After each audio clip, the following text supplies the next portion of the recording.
Hello and welcome to Videomannens Gismo's channel. I haven't done videos like this for a long time now, so I was just thinking of doing one quick so I can, let's see, I need to do it on without editing because I don't have time now, stacked up with work, but I will go through my updates for the collection. Many of these films you have probably seen before on my live streams for the last months.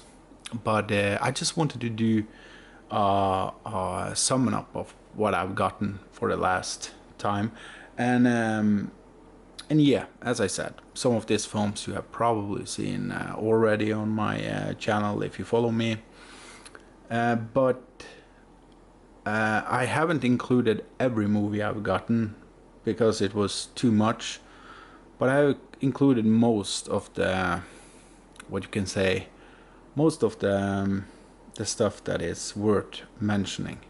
So I will just begin one by one as I did back in the days. And remember, I haven't seen many of these films either because I haven't had time. And I've been focusing a lot on Vinegar Syndrome the last year. So yeah, but let's start with this, In Love and War. This is a 2018 Danish love story, I would say, set in a war. I haven't seen the film, but I do know that Ulrik Thomsen is in this, and that was part of the reason why I got it.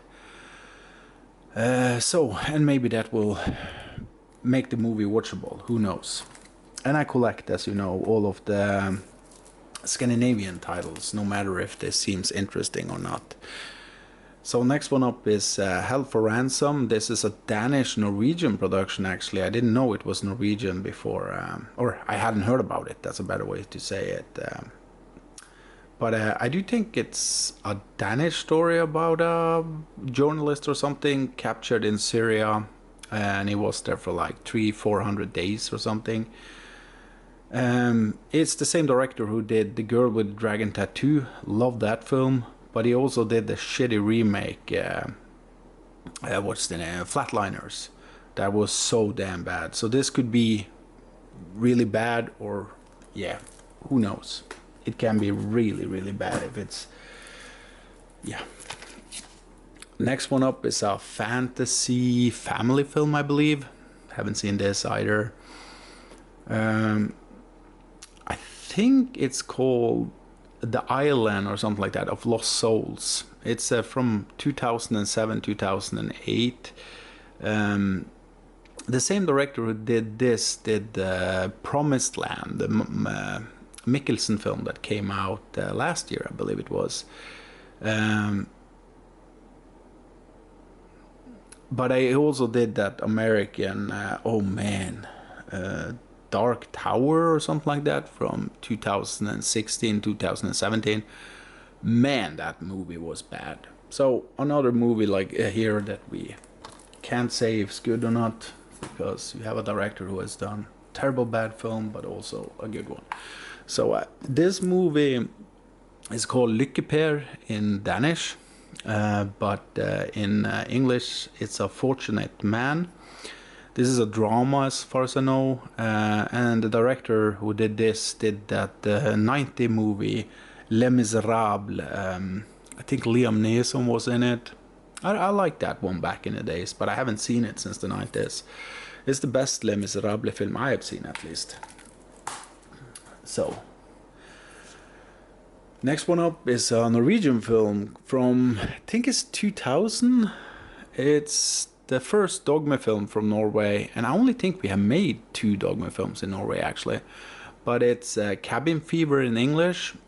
It's Mona Hoel who directed this one. Yeah, I thought it was decent. I've seen it back in the days, and I rewatched it when I got it. It's a decent movie. You get an interview with her on stage with a reporter, if I remember rightly. That was okay, but yeah, I'm happy to have this. I didn't have it in the collection, so. And now I go over to a lot of films from Norwegian Film Classics. It's a brand that had come out now with movies where they are kind of crowdfunded through Platekompaniet. So this one is called Gifter oss. We're getting married, I would think it's called in English. Sorry, I had to take a coffee. Yeah, so this movie was not that good, to be honest. But it has that kind of cozy vibe. And since it is from, I think it's 51, yeah. It's getting that cozy kind of feel watching it. It's the same director who did Tony, a Norwegian film from the 60s. I would say this is a decent watch, but you need to like get something out of watching older films. It has one of the most famous songs ever in Norway performed in a film. Ung frue forsvunnet, or the disappearance of a young wife, maybe. This is a 1953 thriller drama, kind of film noirish. Not much thriller in it, to be honest, but more drama. But it's kind of a investigation type of film. I was surprised when I watched it. It was not great, but it was decent. But I was surprised that I hadn't heard about this film before. I do love the poster of this film. It looks really, really good. Yeah, I would recommend it if you're into old school films. Have sort of a film noirish style to it. So absolutely, but not a great movie at all. But it's I think it's Norway's first female director who did that. Edit is it Kalmar or something like that. Next one up is Fant. So this is called in English Gypsy, I think. It's from the 30s. It's one of the most famous directors from that time period is Tancred Ibsen.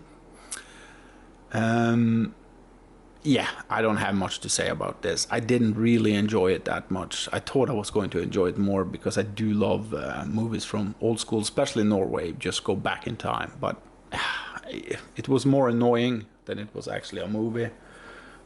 But I'll keep it anyway since it's Norwegian. And Ungen. Yeah, so the child. I haven't seen this film yet, but this one was something I saw a short clip from it when it was announced, and it looked really, really cute. So I'm really looking forward to check this one out.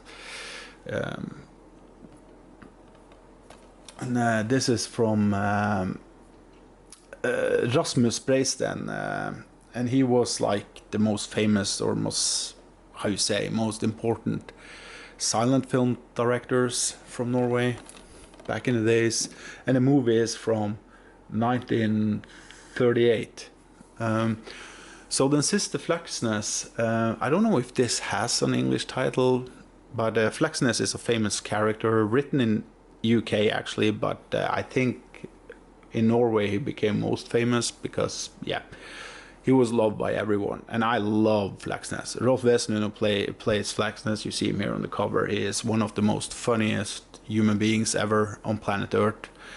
And this movie, I love this film. I always loved it. I do think it feels like two different films, but both films are great. I just love one more than the other. It's directed by Bo Hermansson, a Swedish director actually, that has probably made two of the most famous Norwegian comedies of all time. This one and he did Fredrikssons Fabrik, of course. But he also famous for doing Norway's first sci-fi adventure series. But I think it was released also to VHS on like a long feature. It's called Red Snow. It's pretty good.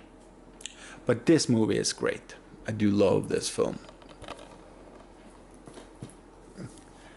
So a feminist movie, Hustruer. So this is a real feminist movie. I'm not just saying it just to use the word feminist in a wrong way.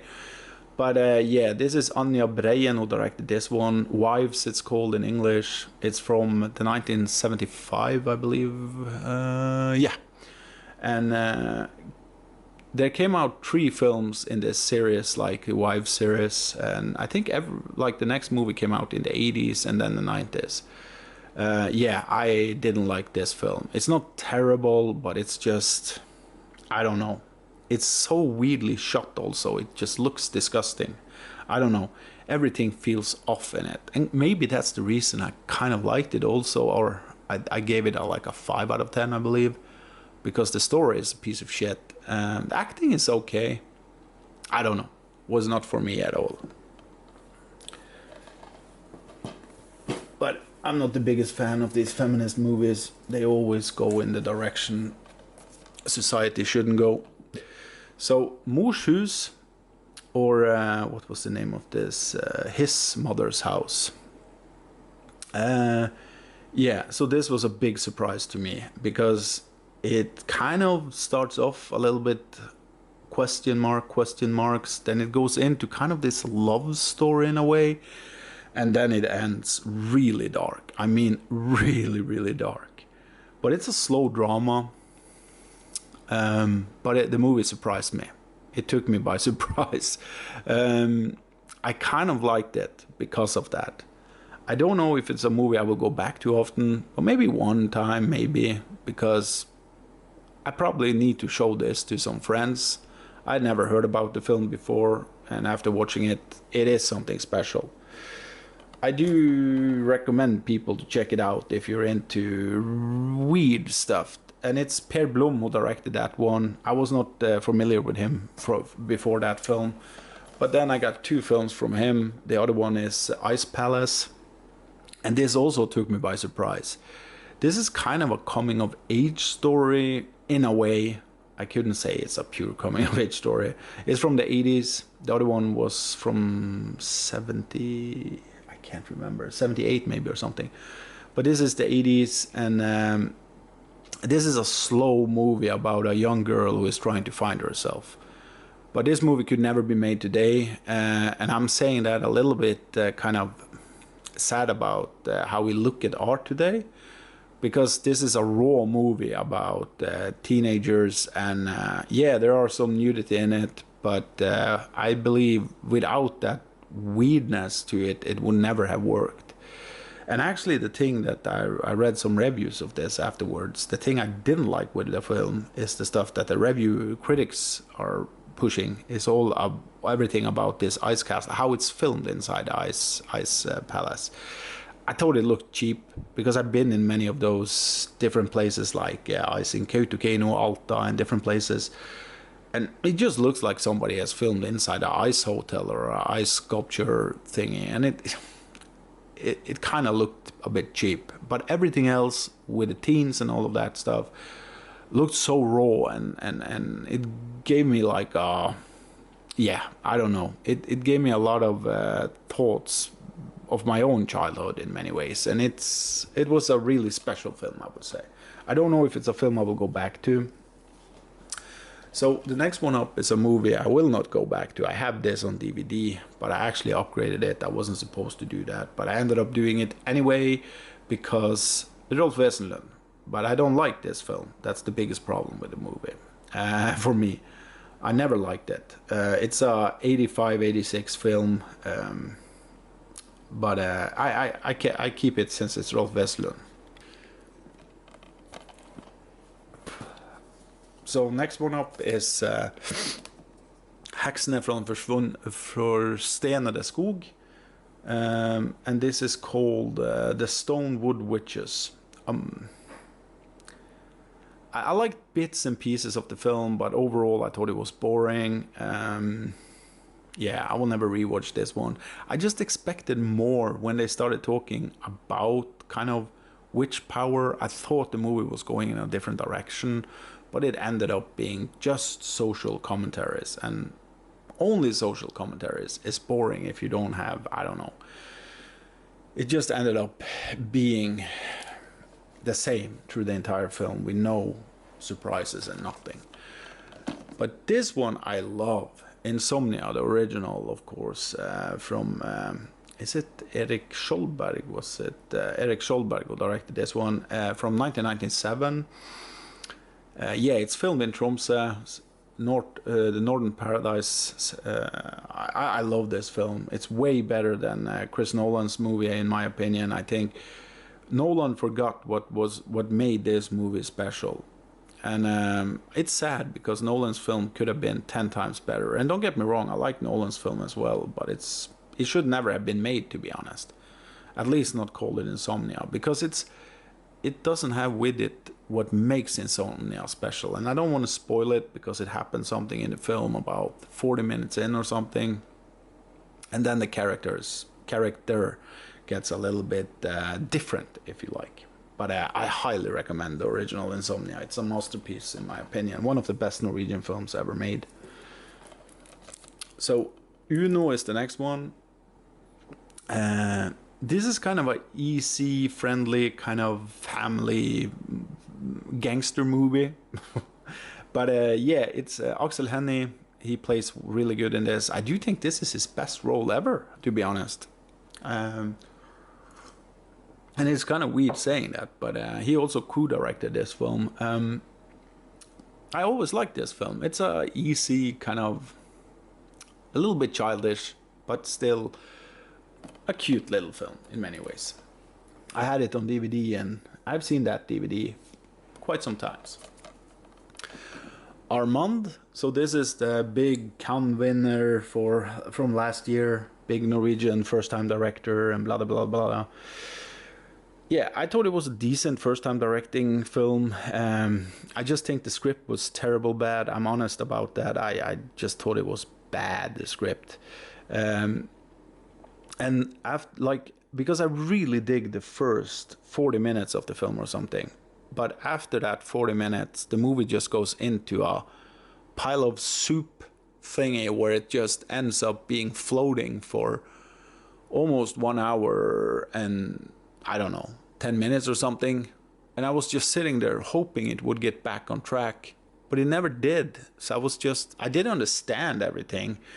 And it wasn't that smart either. So it's not like you're sitting there questioning anything either. So I don't know. It felt weak. Weak. But still, it's a decent movie. And a pretty decent first time directing job. Next one up is Fedrelandet. And this is not first time directing, and this was not a movie I liked at all.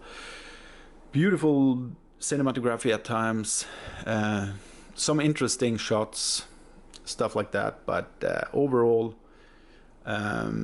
yeah, I thought the movie was so damn boring, and it also made me question why this movie got founding at all. I don't understand it, because this is a movie that is exactly against everything that our film fund says it's for.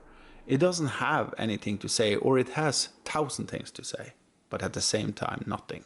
So it ends up in the middle of a wasteland. Like I don't know. I was awake, I was sleeping during the film. I don't know. It just felt like nothing.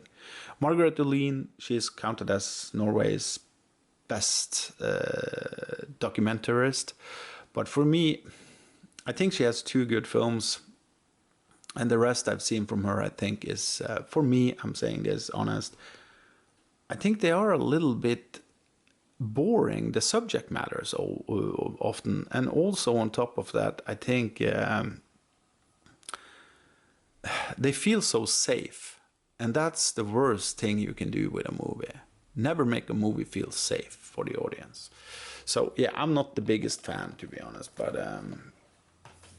but I watch all of her films out of respect, if you like. This one I bought mainly because I didn't have it, of course, but also because I have a lot of nostalgia for this, because me and my mother saw this together back in the days. So I'm looking forward to check it out again. Borgbergmartna. It was also a TV series, so I'm a little bit... I'm looking forward to see if I remember anything from the movie. Or maybe I never seen the movie, maybe it was the TV series I saw, I don't know. Yeah, so this is Death on Oslo Central. So this is the first of a trilogy that came out from Ingvar Ambjørnsen wrote the books about Pelle and Proffen. And this is the first one, as I said.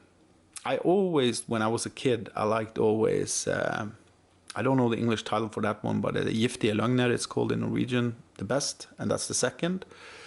I thought This one was a little bit kind of lazy told in a way, but it's kind of fun also because it's lazy told. It also feels all over the place. So I kind of liked it always as kind of a B movie, kind of a B cult film from Norway, but not done on purpose. And I think that's the thing I like about the film. It feels like it's not done on purpose. It feels like it happened because maybe it's been something has happened or something on set. Maybe wrong director, maybe something like that. I don't know. So Dagny was something special when I saw this movie was announced, and I saw it right away when I got it. So this is a Norwegian film shot in Poland, and it's mostly foreign actors in it, but there are some Norwegians as well. But what drew me most to this film was Sigmund, I think it's Snarsluk or Sarnsluk or something like that. He is the DP on this film, and he did the 2 features for Piotr Sulkin, and I'm a big fan of that director. And one of the most important thing with his films is the cinematography. So I was really looking forward to check out a Norwegian film with that director. No, that DP, sorry. And I like the film. It's not great, but it's different. It felt really different from what I'm used to in Norway, at least.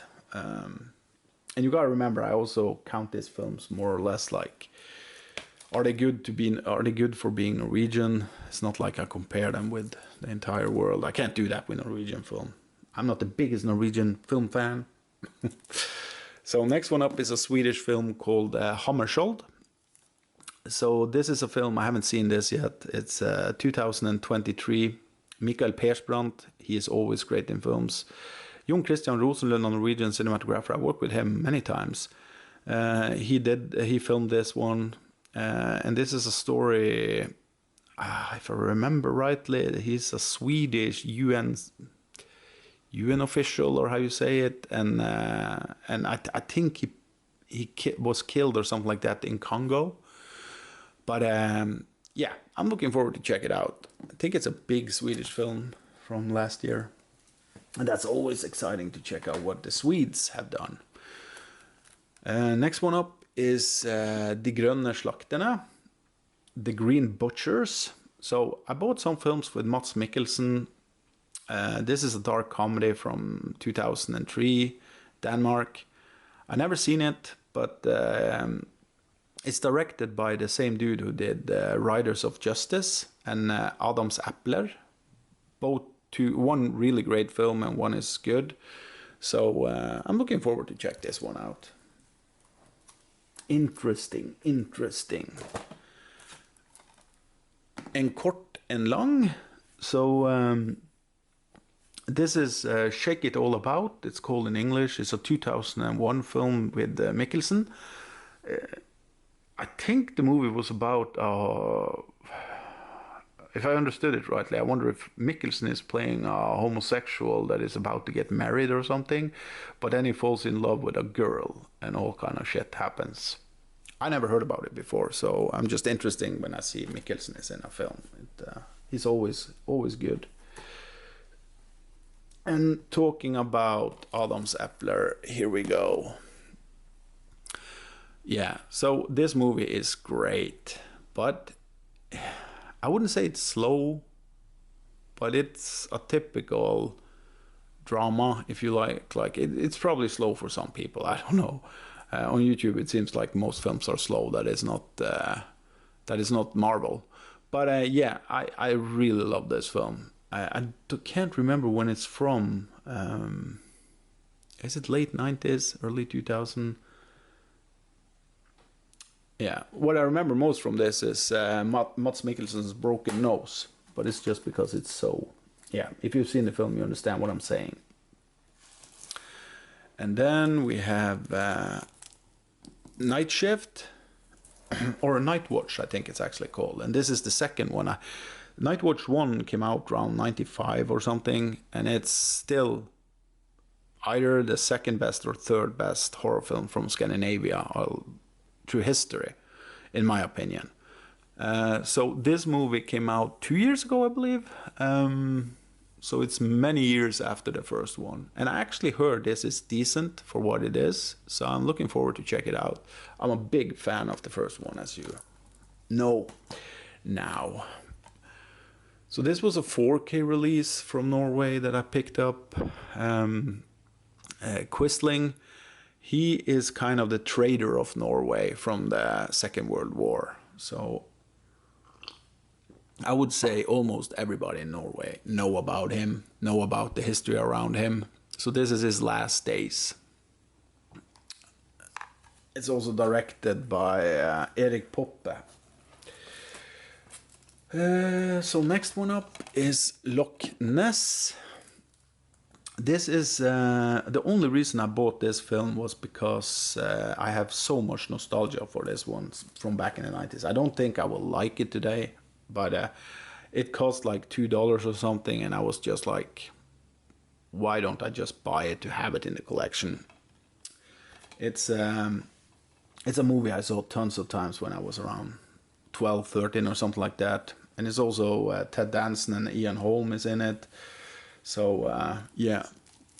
Kung Fu Panda 4. I've liked all of the Kung Fu Panda films. The first one is really fun. Second and third is okay fun. But I've heard the fourth one is really fun again. So I'm looking forward to check it out. But mostly I bought it because you can choose for Norwegian language in it. And that's good for my kid in the future. It's hard to find films when they go out of print with Norwegian language. So it's nice to pick them up before they go out of print. Inside Out 2, this one I actually just bought for my kid. Norwegian language, and I haven't seen the first one, and it's really not up my alley of kind of thing, I believe at least. But I will probably see it with her one day. Next one up is The Boy and the Heron. So I still haven't seen this one. I think I will show it to her as well when she gets older. So I believe actually that Miyazaki must be the new Disney. Just thinking about all the films he has made over the last 30 years or something. That is, like, I love My Neighbor, is it Totoro? And Princess Mononoke? And Kiki's Delivery Service. This dude has made so many great films over the years. So yeah, I'm looking forward to check this one out as well. It's kind of sad just having that normal release of it. I have cool releases of all of his other films. Next one up is a movie I didn't enjoy that much, but I have all the Omen films, and it wasn't bad, it was just that it could have been so much better. The first Omen. So yeah, it feels like they chosen a TV director. I don't remember her name, Stevens, I believe it was, or something. But everything that is good in the film is cut out. Like, not cut out from the editing room, but they didn't focus on what they could have made good. Like when Charles Dance shows up, I thought the movie was, this is a hell of an opening, right? But then that turned to shit. The ending is terrible. There are some terrible bad effects in it as well. Yeah. But I will probably see it again, and I have it in the collection. And I know my girlfriend also like these kind of exorcist stuff kind of movies. Silent Night, I'm a big John Woo fan, but I don't think Woo has made a even good American film for over 25 years. He did that movie in China, what's it called again? Red Cliff. I like that one a bit, but I haven't seen it since it was released. But almost everything he has done in the West has been mediocre or terrible bad. But man, I hope he has gone back to the old school John Woo, because I miss so much all of the classic from him. Like, I'm just thinking, if we could get one more A Better Tomorrow, or I'm not saying remaking that or a sequel, but just one more stylized movie like that. I even like his TV film from the 90s, Once a Thief, Hard Boiled, Bullet in the Head, The Killer. Yeah, and I also heard that at least some of them are getting 4K restoration this year, so that will be amazing. But man, I wish I could go back to that style of filmmaking. Kinds of Kindness. So this is an anthology film from Yorgos Lanthimos. Emma Stone is really good in it. Also that other girl, Sheffer, what's her name? She's good. She's not in it that much, but yeah, I like the film, but I do think there is one story in this that is really good. There is one story that is okay, and one that was boring. But it was absolutely a movie I knew I had to have when it was released, after I saw it. So this one I think has a 4K, but I believe it has because I think I was about to buy it, but it cost too much. So I'm a little bit back and forward on that because I do love this film. Last time I saw this film was probably in 2014 or something like that.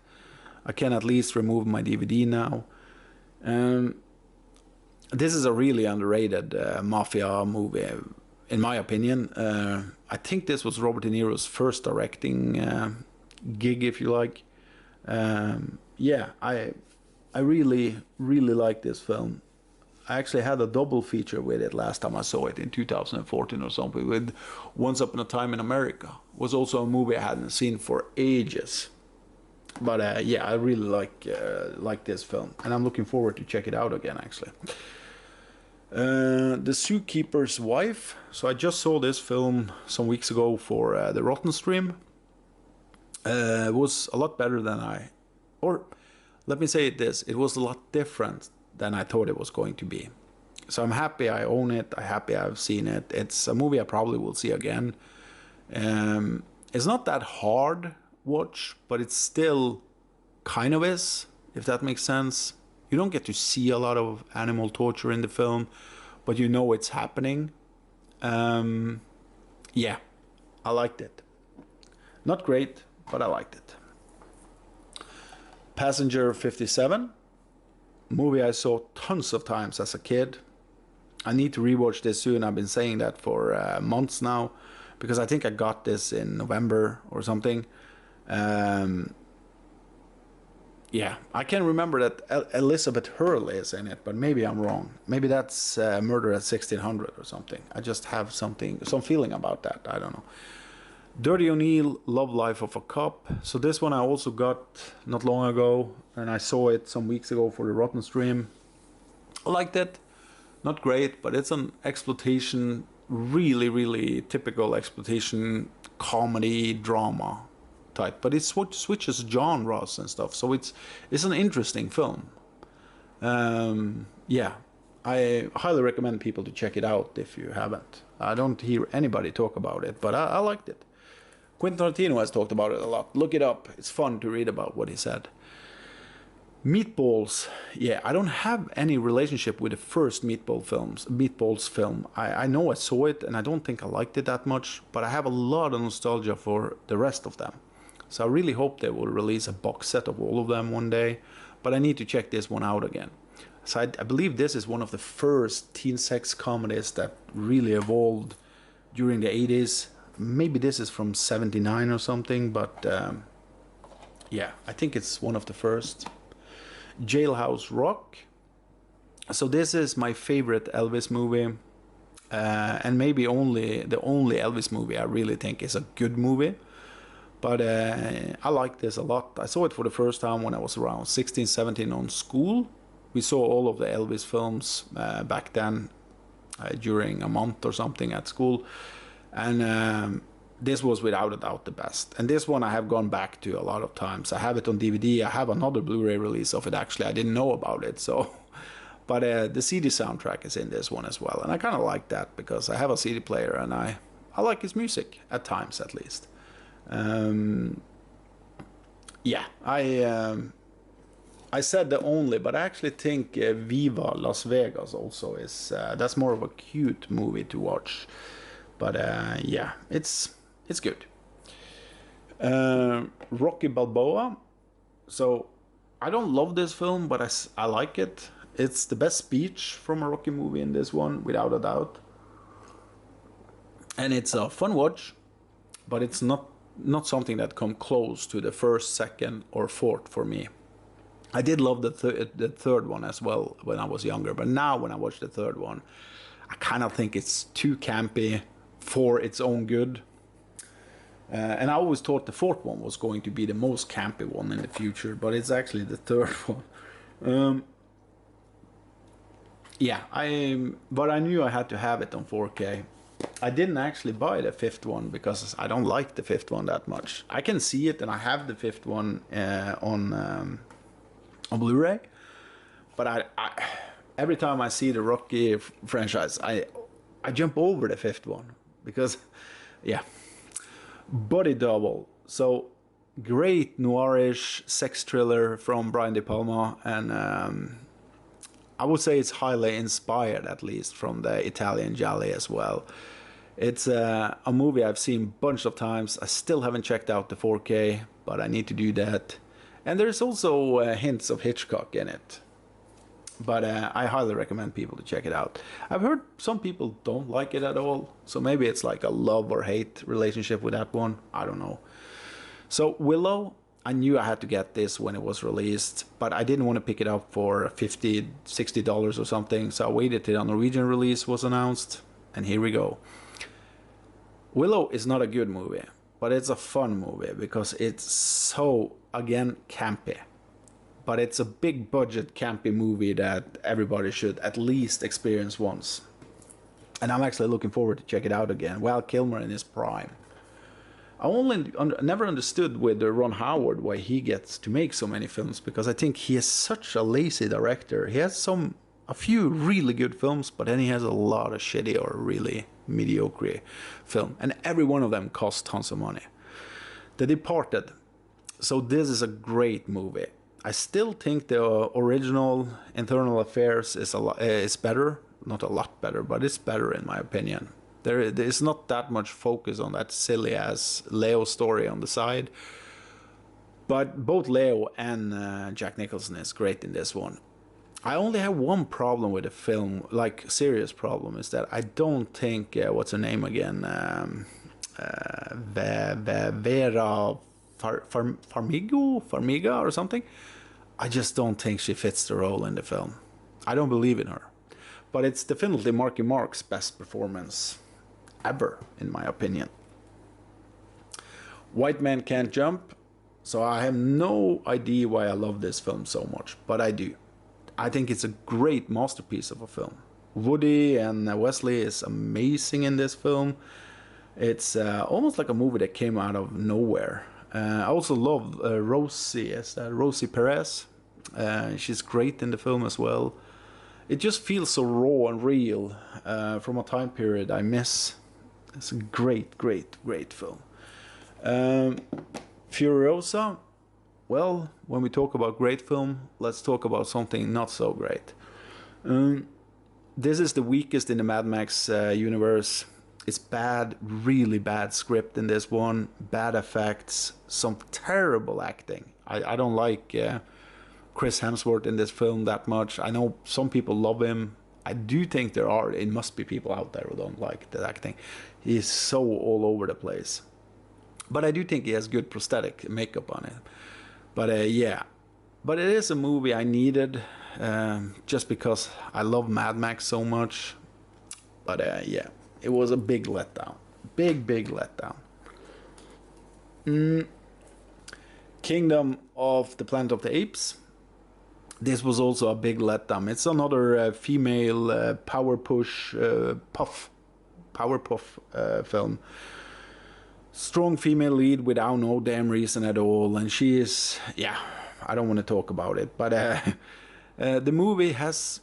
I think it was difficult to separate the apes, and that's the first time in a monkey movie I've had that problem, to be honest. And the story wasn't that interesting. It had like an interesting arc, but when that arc was over midway in the film, I felt like there wasn't anything more, and the ending was terrible. But I do believe it's a movie I can go back to because I love Planet of the Apes. The original is maybe my favorite sci-fi of all time. I don't know. Or T2. June Part 2. So I still haven't seen this film. I'm a little bit ashamed to say that, but yeah, I need to get going on that soon. I just need to be in the mood, and it's hard to be in the June mood. Reservoir Dogs. Tarantino definitely second best movie in my opinion. I do think Pulp Fiction is better, just slightly better. But I love this film. It's so damn good. Everything is to perfection in this film, and I just love it. And I do love that release as well. The Terminator, yeah. So The Terminator also one of the best sci-fi films of all time, but we should have gotten a better release than this one. First off, I'm not the biggest fan of the physical you see in front of you here. But secondly, the scan is a lot better than T2, of course, and also better than True Lies, those pieces of shit we don't talk about anymore. But it's kind of equal, maybe a little bit better actually than Aliens as well. But it's still weirdness going on in the background, and everybody knows why. And it really took me out of the film at times when it feels like something, like stuff in the background get distorted in a way. So I'm sad that James Cameron don't care about his films more, or he's gotten such a bad taste. I don't know. Taxi Driver. So this is Martin Scorsese probably fourth best film, and it is the best performance Robert De Niro has ever done. I love his performance in this film. It looks so damn good also, this movie. It's an amazing piece of work. I actually have another 4K release of this in a box set that came out. But yeah, I love Taxi Driver. Signs. So when you put Mel Gibson and Joaquin Phoenix in one film, you know you're going to create art.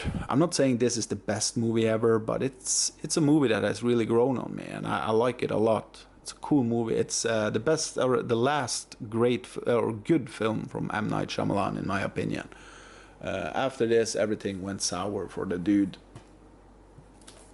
And the best film from M. Night Shyamalan is without a doubt The Sixth Sense. It's a movie that evolutionary kind of the industry in many ways, how to tell stories with twists in them. I love this film. It's an amazing piece of work. All Quiet on the Western Front. I also like this film a lot. I was a little bit disappointed with it because we had kind of seen the action sequences in the film before, so it wasn't that big of a spectacle when I saw it. But it's still an amazing film. It's probably the best war film that has been made the last 25 years, from the West at least. There are some great from China. But yeah, it took me at least back to the old school war films where you actually felt something. Yeah, is there anything? Yeah, of course. The original. This is the second remake of the original, and now I've seen all three, and the first one I've seen a bunch of times. It's probably the movie I've seen the most of war films before 1980s. I love the first one, so this doesn't come close to that one. But I do like this better than the first remake that came in the 50s or 60s. I have that from Excalibur Media, I believe it is. Okay, so next one up is Deadpool and Wolverine. Yeah, so this is a trashy fucking bad script, garbage world building, but there are some interesting fun characters in it, and there are some amazing fun moments. So I gave this movie 6 out of 10, I believe. I don't even understand how people can give it more, because the story in this film and the world building is close to the worst I've seen in any Marvel movie so far. But I do understand that the leverage of comedic scenes and stuff like that can bump a film up a lot. But to give it 8 out of 10, you gotta stand for that shit that is bad in the film as well. It's so bad that it actually is close to terrible at times. But it's a movie I probably will see once more. Who knows? So let's talk about David Fincher's second best film, Seven. I love Fight Club, so Fight Club will never be beaten for Fincher. This is an amazing thriller. I love Seven. It's got a super cool bad guy in it. It's got one of the hardest twists I've seen, maybe in cinema history, because the twist is really heavy on you the first time you see the film. And if you don't know about the twist, don't look it up, just watch the film, because you can't ruin the twist. You need to experience it in the film. But it's an amazing piece of work, and the cinematography in this one is insane beautiful. It's just so damn beautiful. Transformers 1. Yeah, so this was a decent watch. I didn't care that much for the animation in it, but I have problems with those 3D animation things. I just think it looks a little bit too flat. I did like that they had them looked weird out, like used and stuff. That stuff was good, but it's kind of the look. And the story was kind of interesting. It just, yeah, kind of. It wasn't bad. Probably a movie I can see again. Doesn't come close to the original Transformers film. So South Park, Bigger, Longer, and Uncut. I'm a big fan of this film. I still remember the first time I saw it. It really blew me away with the jokes. And when I rewatched this, it was 5 years ago or something. I still haven't checked out the 4K. But yeah, it took me by surprise again, because it's kind of heavy on the humor. When you think about the climate we have had now, where everybody get offended by everything, well, you can't get offended by anything if you watch South Park. But it's a really fun movie. Highly, highly recommend it. So Mean Girls. So this is a movie I should absolutely not enjoy when you think about the focus of the film and everything. But I always love this film. I do think Lindsay Lohan does an incredible job in this one. The DP work is amazing. It's actually fun. When I looked it up, when we did this on a stream one time, I found out that it's the same DP who did Phantasm 2, but he also did Halloween H2O. And I always looked at those two films as the classical Hollywood TV look of cinema, if that makes sense, where everything is a little bit too clean, almost feels like sitcom. So it fits this DP well that he did this film, and I'm actually saying that in a good way, because some people are great in that as well. And he also did Lake Placid. That was a movie I thought was fun, but not a good film at all, so don't get me wrong. But yeah, super happy to have this in 4K. And I'm absolutely happy to have this one in 4K, The Crow. There is only one The Crow film. They have tried to make sequels to this. They've tried to reboot it now, and they failed miserably in every time they tried it. There is one The Crow, and this is the one everybody should watch. Great bad guys, superb soundtrack, super cool cinematography. I actually like the DP work in this just as good as in 7, and that just tells you everything. I actually want to see a Batman movie in that universe. They tried it in the Batman, but I don't think that movie worked for me. It felt too digital in many ways, and it's hard to give reasons for it. I need to break it down scene by scene. Indiana Jones and the Dial of Destiny, yeah, this was a big piece of shit. Terrible bad movie. The entire film was bad, because everything they did with the characters and everything they did with the effects, everything was amazingly bad. I actually saw this and had to go to have like one time a bathroom break in the cinema, and the other time I just went to the shop and stayed there for some minutes. I couldn't sit in the cinema because it kind of bugged me so much, because you knew where everything was going all the time, and you knew exactly what was going to happen. And some things they did in the film is actually not excusable at all. And why they cast Phoebe something, I can't remember her name. I have no idea why they cast her at all. I haven't liked her in anything I've seen, And I have watched the series with her as well, and I thought it was okay, the series, but she was not okay in my opinion. I didn't know, but she got a lot of applause for that. I don't know why. I just don't like her in films.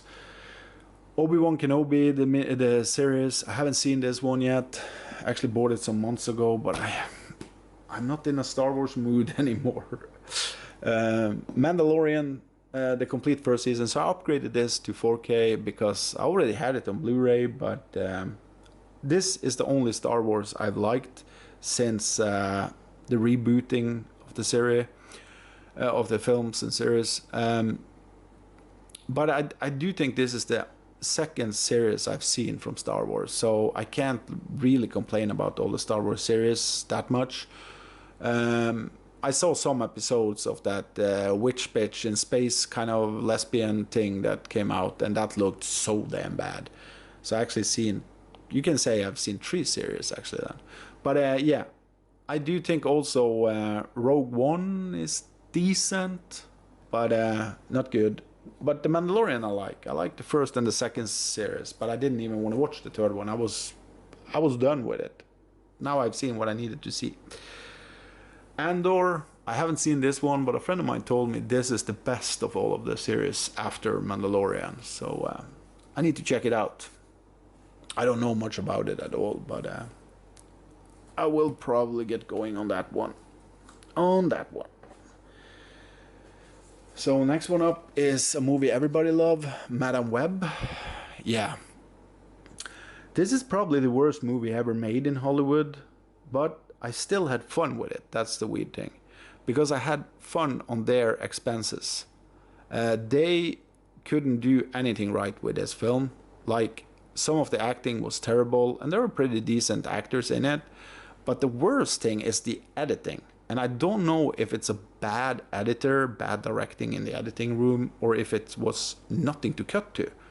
Like, everything felt off place. It's so weird. But I actually had some fun with it because I work with films and I was looking at this. It felt like a SOV film from the 90s, like where some people had gone together and just made something. But an SOV film that cost like hundreds of millions to make. So it was a weird watch, but I had some fun with it, to be honest, because they were so poor, because it was so poorly made. They Live by Night. So this is a Criterion film that I bought because a friend of mine on YouTube said to me that this was a great film, and he's absolutely right. I love this film. It's a 1948 film by Nicholas Ray. Yeah.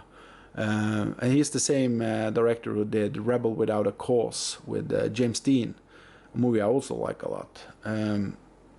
But yeah, I love this film. Cathy O'Donnell from Ben-Hur is in this one, and she's amazing in this film. I do like the dude as well. He's doing a great job, but she just steals almost every scene in this one. I highly recommend people to check this out because it feels like something completely different that you have never seen before.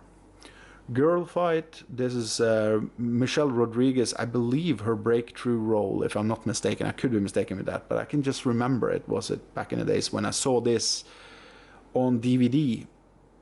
I don't remember when, probably around 2000 or something. Yeah, this is kind of a Rocky story in one way, but also a little bit love story in the mix, told in the ghetto, if you like. I really like this film. I think it's an amazing indie film. Karen Kusum, I think I've seen most of her films because I saw Destroyer was, the last film I saw with her was that XX film. And the weird thing with her is that I never liked any films after this one she has done. She did also that Invitation film, and she did Jennifer's Body. I know many people like it, but I think I can watch it, but it's absolutely not something I would recommend to anybody. It's not my type of film. But yeah, but this film is amazing in my opinion. Really, really amazing. Next one is, it's a Nicole Kidman film, or Gus Van Sant film, however you like. It feels more like a Gus Van Sant film, but Nicole Kidman steals the show. Yeah, To Die For. This is a movie I loved. Like, I didn't love this, like the film the first time I saw it. I got to correct myself there, but I did. I did never forget it, and I only had a DVD of it, so I knew if this get a Blu-ray or a 4K, I had to upgrade it.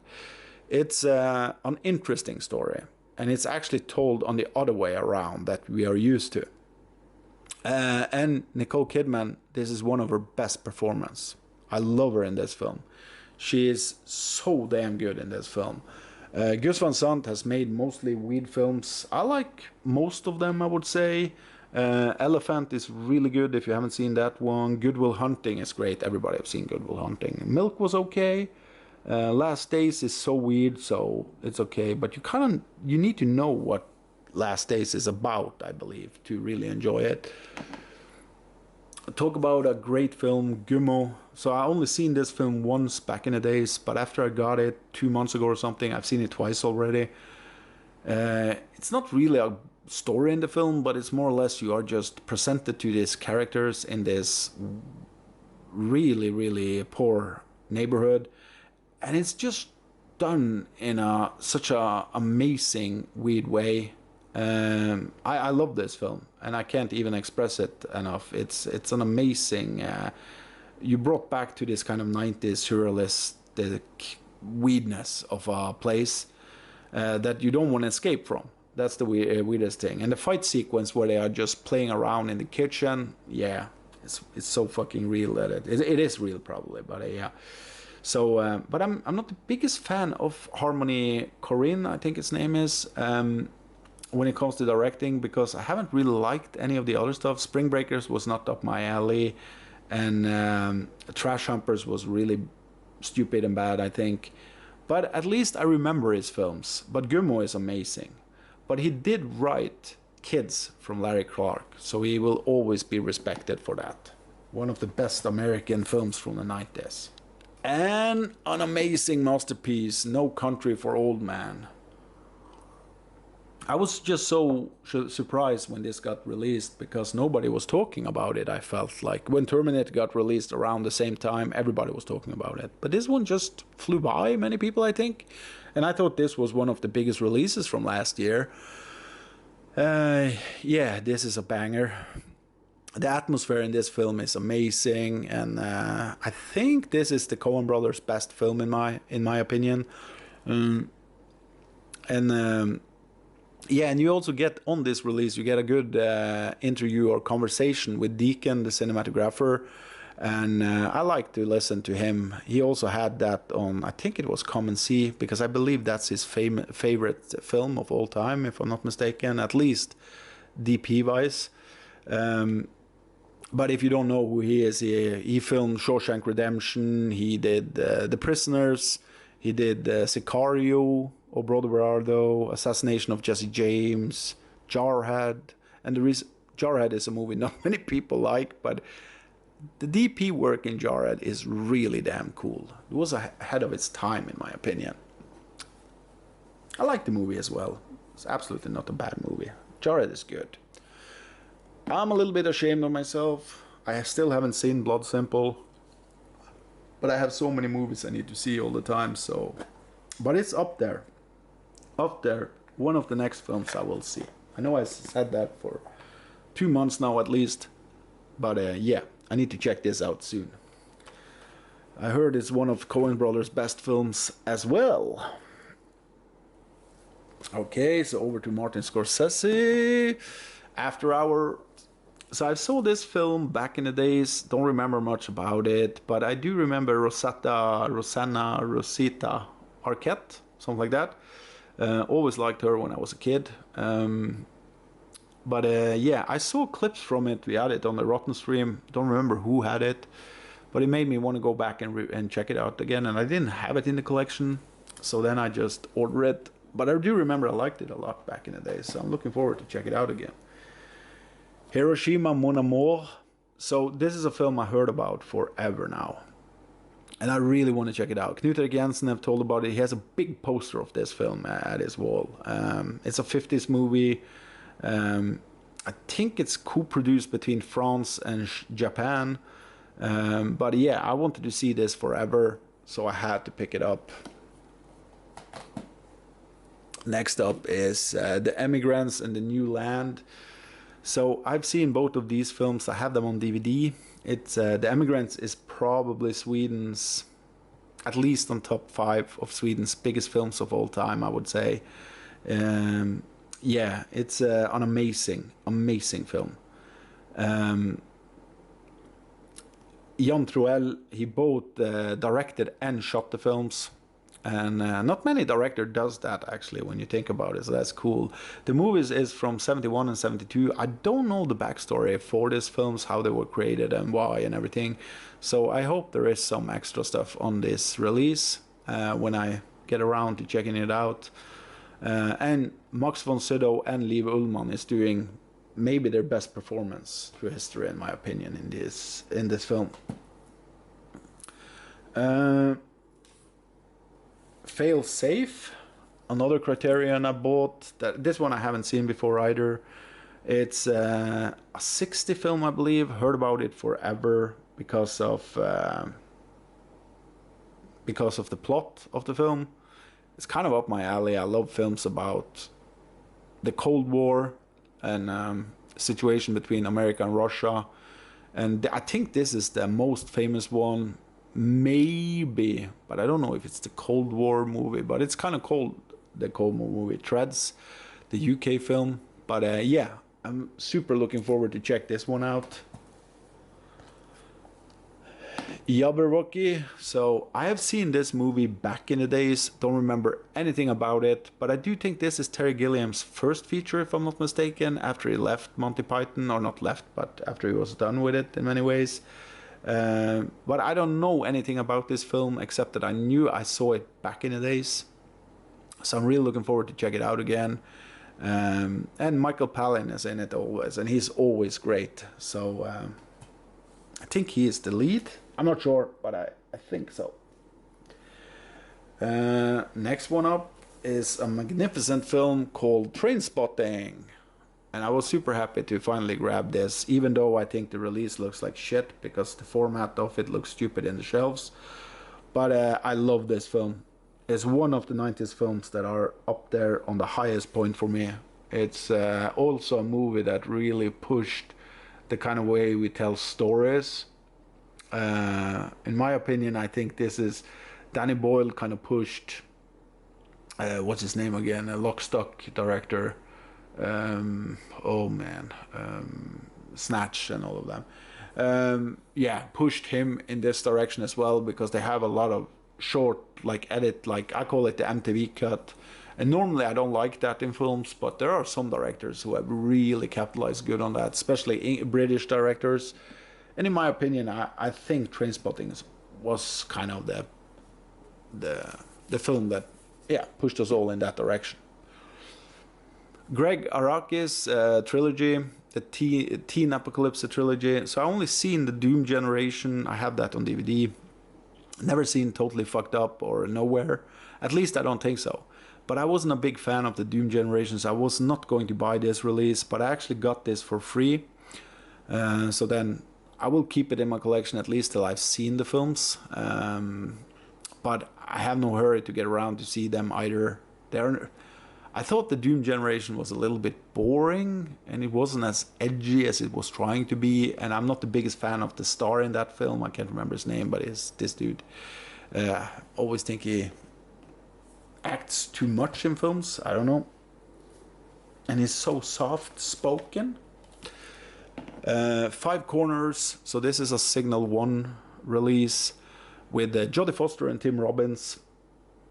Yeah, so this is a UK film. I think it's from the 80s. I've not seen this one.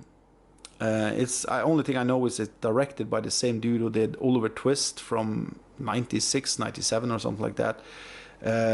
I loved that film when I was a kid. I haven't checked it out since, so I don't know. But I'm looking forward. Has any of you seen this? Please tell me. Here was a movie I knew I was going to get from Signal 1. A Reason to Live, A Reason to Die. Bud Spencer. I watch everything he's in. And this is a serious Western, if I understood it rightly. And I love that. I've seen mostly films with him where it's kind of a little bit goofy comedy. Yeah, so and you also get the composer from Cannibal Holocaust did the music here, and also Goodbye Uncle Tom. So I think everything sounds like something I will like. And if I'm not mistaken, I think the director did Day of Anger and what's the other? My Name is Nobody with Trinity, or what's his name? Terence Hill. Yeah, so next one up is from Signal One is Shark. It's Burt Reynolds and Shark. What's not to like? Never seen this one. I thought I had seen it, but I haven't. I read a little bit about it, and this movie was mostly famous during its release and after post. It was famous for a stuntman getting killed for real during filming of this. But I read a lot about it now, and it's not clear if it actually happened, because there has been investigation for that. Like, journalists have gone back in time, if you like, to check it out, but I can't find any date from that stuntman on hospital or anything like that. So maybe it was just a sale track, but maybe it was real. Who knows? Next one up is Halls of Montezuma. So this is a war movie. Of course, I needed it. Haven't seen this one before. I think it's about American Marines during the, like the movies made in the 50s, if I'm not mistaken. Could be earlier, I don't know. But this is the same director who did All Quiet on the Western Front, the original that I love. So I'm looking forward to check this one out. I'd never heard about it before I saw this release. Next one up is Triple Cross. Another kind of war movie. I don't think it's much about war, but it's wartime. And it's also directed by Terence Young. So if you don't know who he is, he started the James Bond franchise with Dr. No, Russia with Love, Thunderball. But he also did Red Sun that I still haven't seen. Need to get around to that one. But he also did that Vinegar Syndrome release we just got some months ago, Bloodline. I did see that one. Beautiful and good directed, but just a boring story. That was the problem with it. But I'm looking forward to check this one out, because the director knows what's up. Okay, so next one up is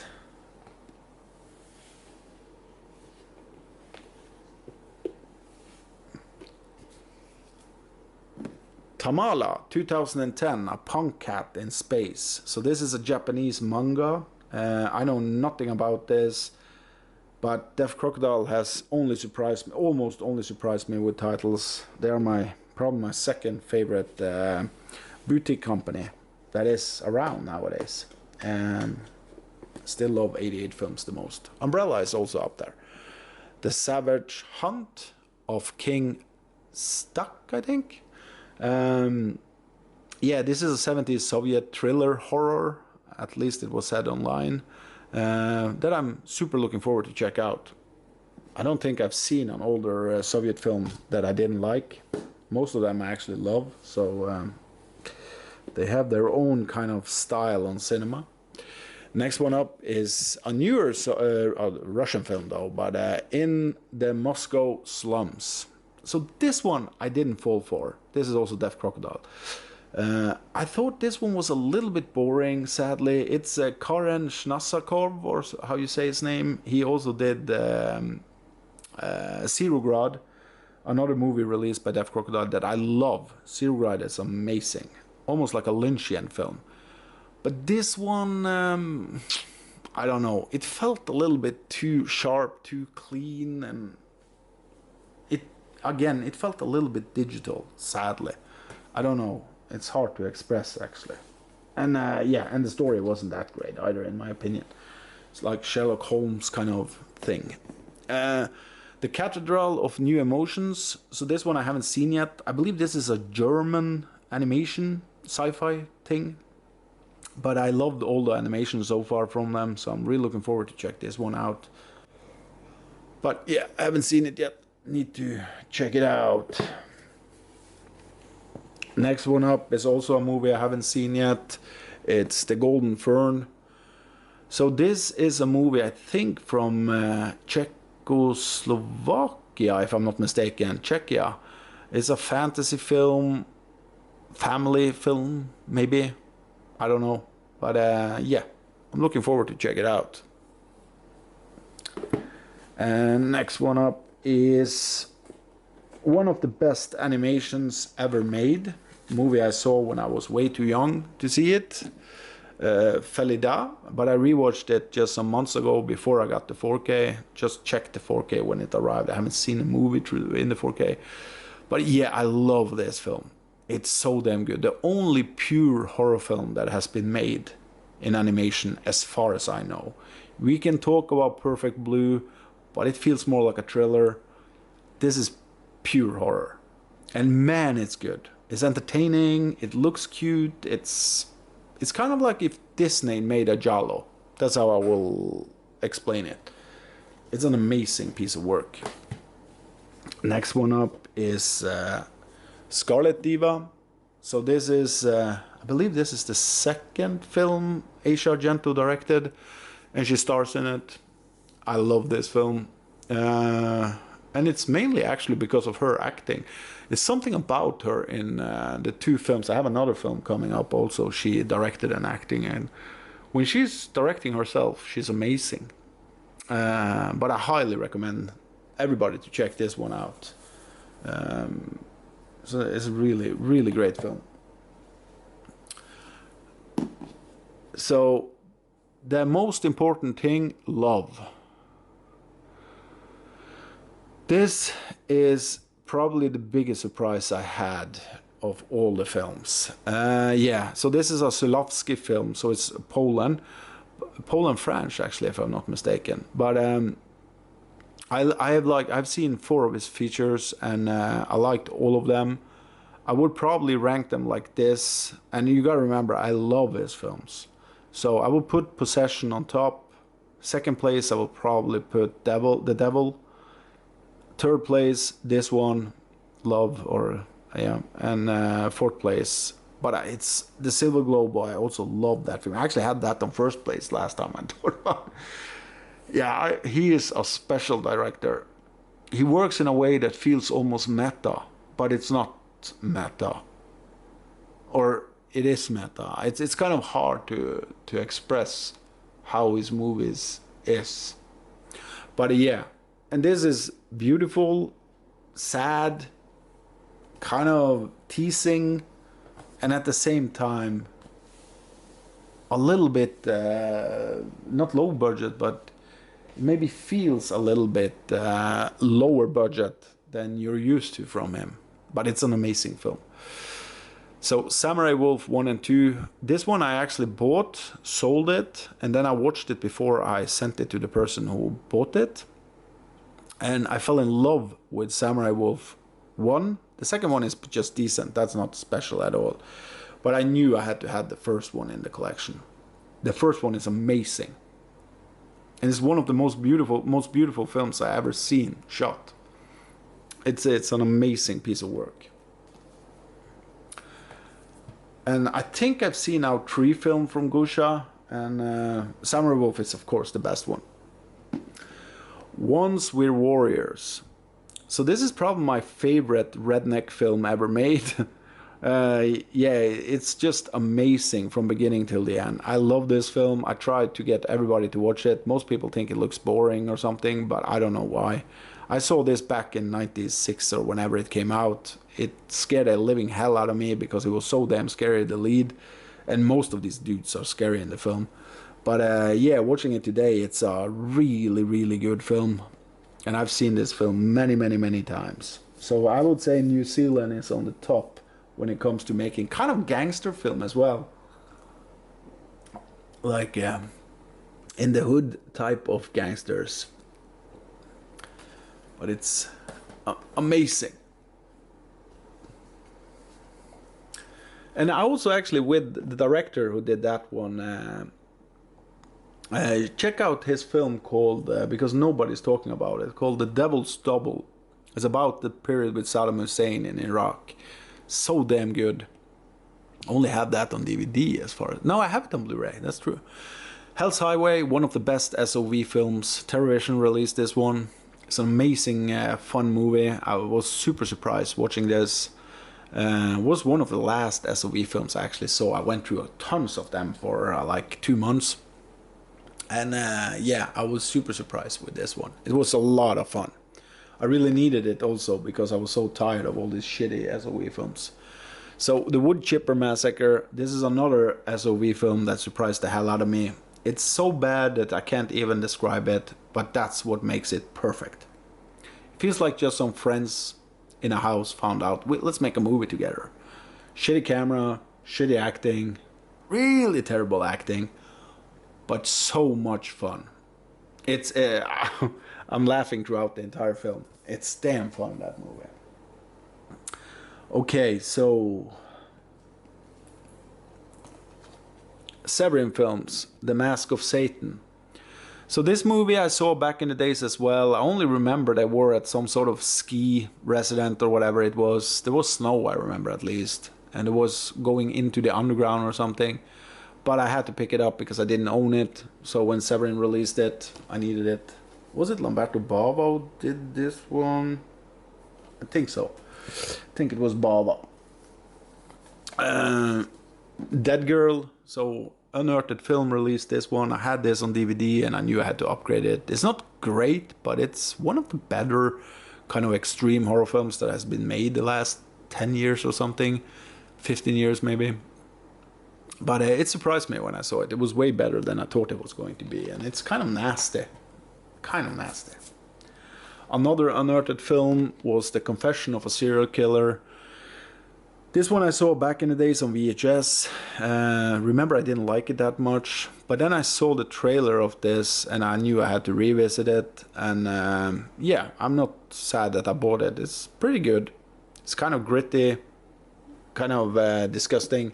Like the way it looks. Has some beautiful kind of gritty shots in it and stuff. So it's absolutely a movie I will go back to. Orca, the Killer Whale. So I know everybody has Jaws as their favorite. And Jaws is a classic. This is maybe not a classic. But for me, this is probably my favorite water monster film. So it's, in many ways, it's just another retelling of Moby Dick. But I love this film. I've seen it so many times through my childhood. And it always frightened the hell out of me. So I was super happy. And then I saw they were releasing it on 4K just after I bought the Blu-ray. So I don't think I will upgrade it. The Blu-ray must be good enough. I talked about Red Sun earlier, so I will watch it soon.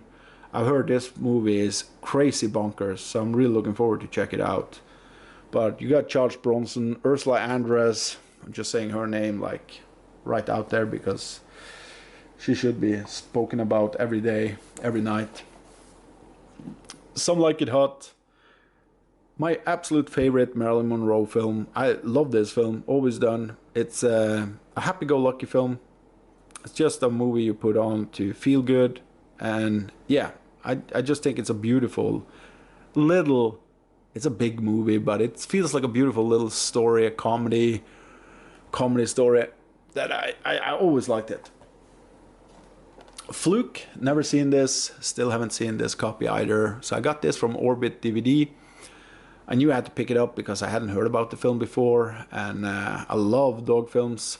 So, and it's old school, not old school, but I think it's the 90s if I'm not mistaken. And 90s have a lot of good family films.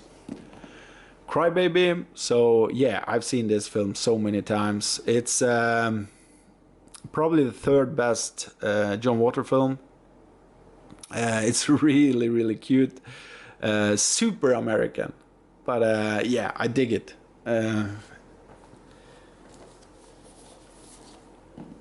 The Longest Yard, I don't think I have ever seen this film. I think Pops actually bought it for me during the Kino Lorber sale in America. Super happy for that, thank you. But yeah, I've heard about the film, and I saw the remake of this one in the 90s or early 2000, I believe it is, with... what's that with Billy Madison, Adam Sandler? I think so. But yeah, I don't think I've seen the original, so I need to check it out. Needful Things, Stephen King adaptation. This one I saw back in the days, and I remember I really liked it, so I'm looking forward to check this one out again. I actually found out just after I got this in the mail that I actually had a Blu-ray of it that I never saw, so I'm a little bit ashamed of that. Gotta stop upgrading stuff before I check if I have it already. Kindergarten Cop. Yeah, I have nostalgia for this, so I knew I had to get this one. I love this film. I miss this kind of comedy, family films, kind of. And I miss Arnold also during his prime. Blown Away, this was one of the first Laserdiscs I ever bought. Bought it before it was released in Norway in any format, so I was the first one who owned it in my home place. And I remember I had almost the entire class where we were watching this together. Everybody wanted to see it. It was the big action film coming out. I haven't seen it for years, but I remember I liked it a lot back then, so I would probably at least like it today and probably have some nostalgia with it. I hope so, at least. I do remember the plot. Almost the entire film, to be honest. Came out during the same time as The Specialist, if I'm not mistaken, because there was like 2-3 of those bomb films, action comedy, or they were action films, but today it feels more like action comedy. Fright, this is an amazing, amazing thriller. It's super cool. Yeah, I love this film. Susan George in this film, she is incredible, and it's kind of creepy as well. Highly recommend people to check this one out. I actually rewatched it, I think one day before it was announced. I was so shocked. Baby Blood, I would say this would be the first French extreme film that nobody talks about. Because this is right up the alley with all of them. Martyrs, Inside, all of these films. But this one came out in 1991 or something, so it was long before French extreme was even created, right? But the story of this film is not that good. But I do like the plot. Like that, if you can say the movie in 3 lines, I love that part. And I also love the special effects in this one. It's so damn good, but it's really experimental in many ways. Kingdom of the Spiders. So this is my second favorite spider movie. I like Arachnophobia the most. Kingdom of the Spiders I saw back in the days. Rewatched it around 2003, 2004. Actually illegally downloaded it. But yeah, and I watched it 5-6 years ago at a festival. And it's an amazing piece of work. I love this film. Just watched another spider movie I hadn't seen before. I can't even remember what it was that I really liked as well. Okay, Dating the Enemy. So this one I saw for the first time just... this is Umbrella. Saw for the first time just some months ago. Before I got the release, actually. And I liked it. It was kind of weird how they told the story. But I liked the film. It felt original, felt kind of weird in a way, in a good way. But not great, but it was good. Happy to own it. Love and Other Catastrophes. Never seen this before, but looking forward to check it out. I do like Australia and their way to tell comedies.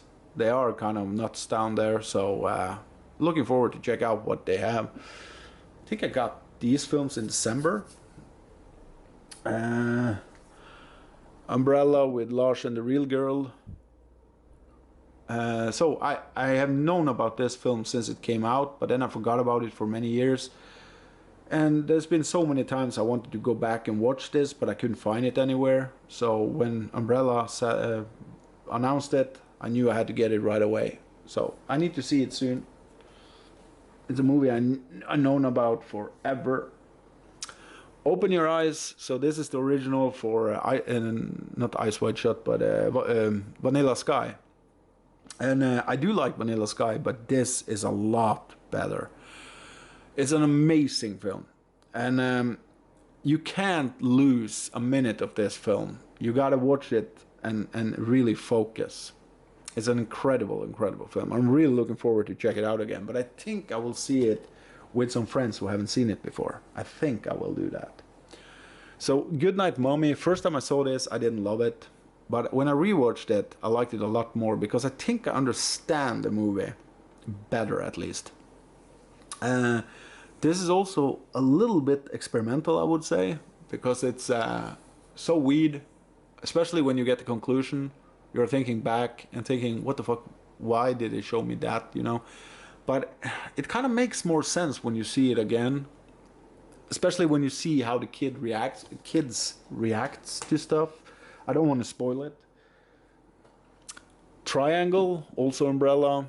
So this is a movie no one has talked about, but I saw it back in the days when I got it on DVD.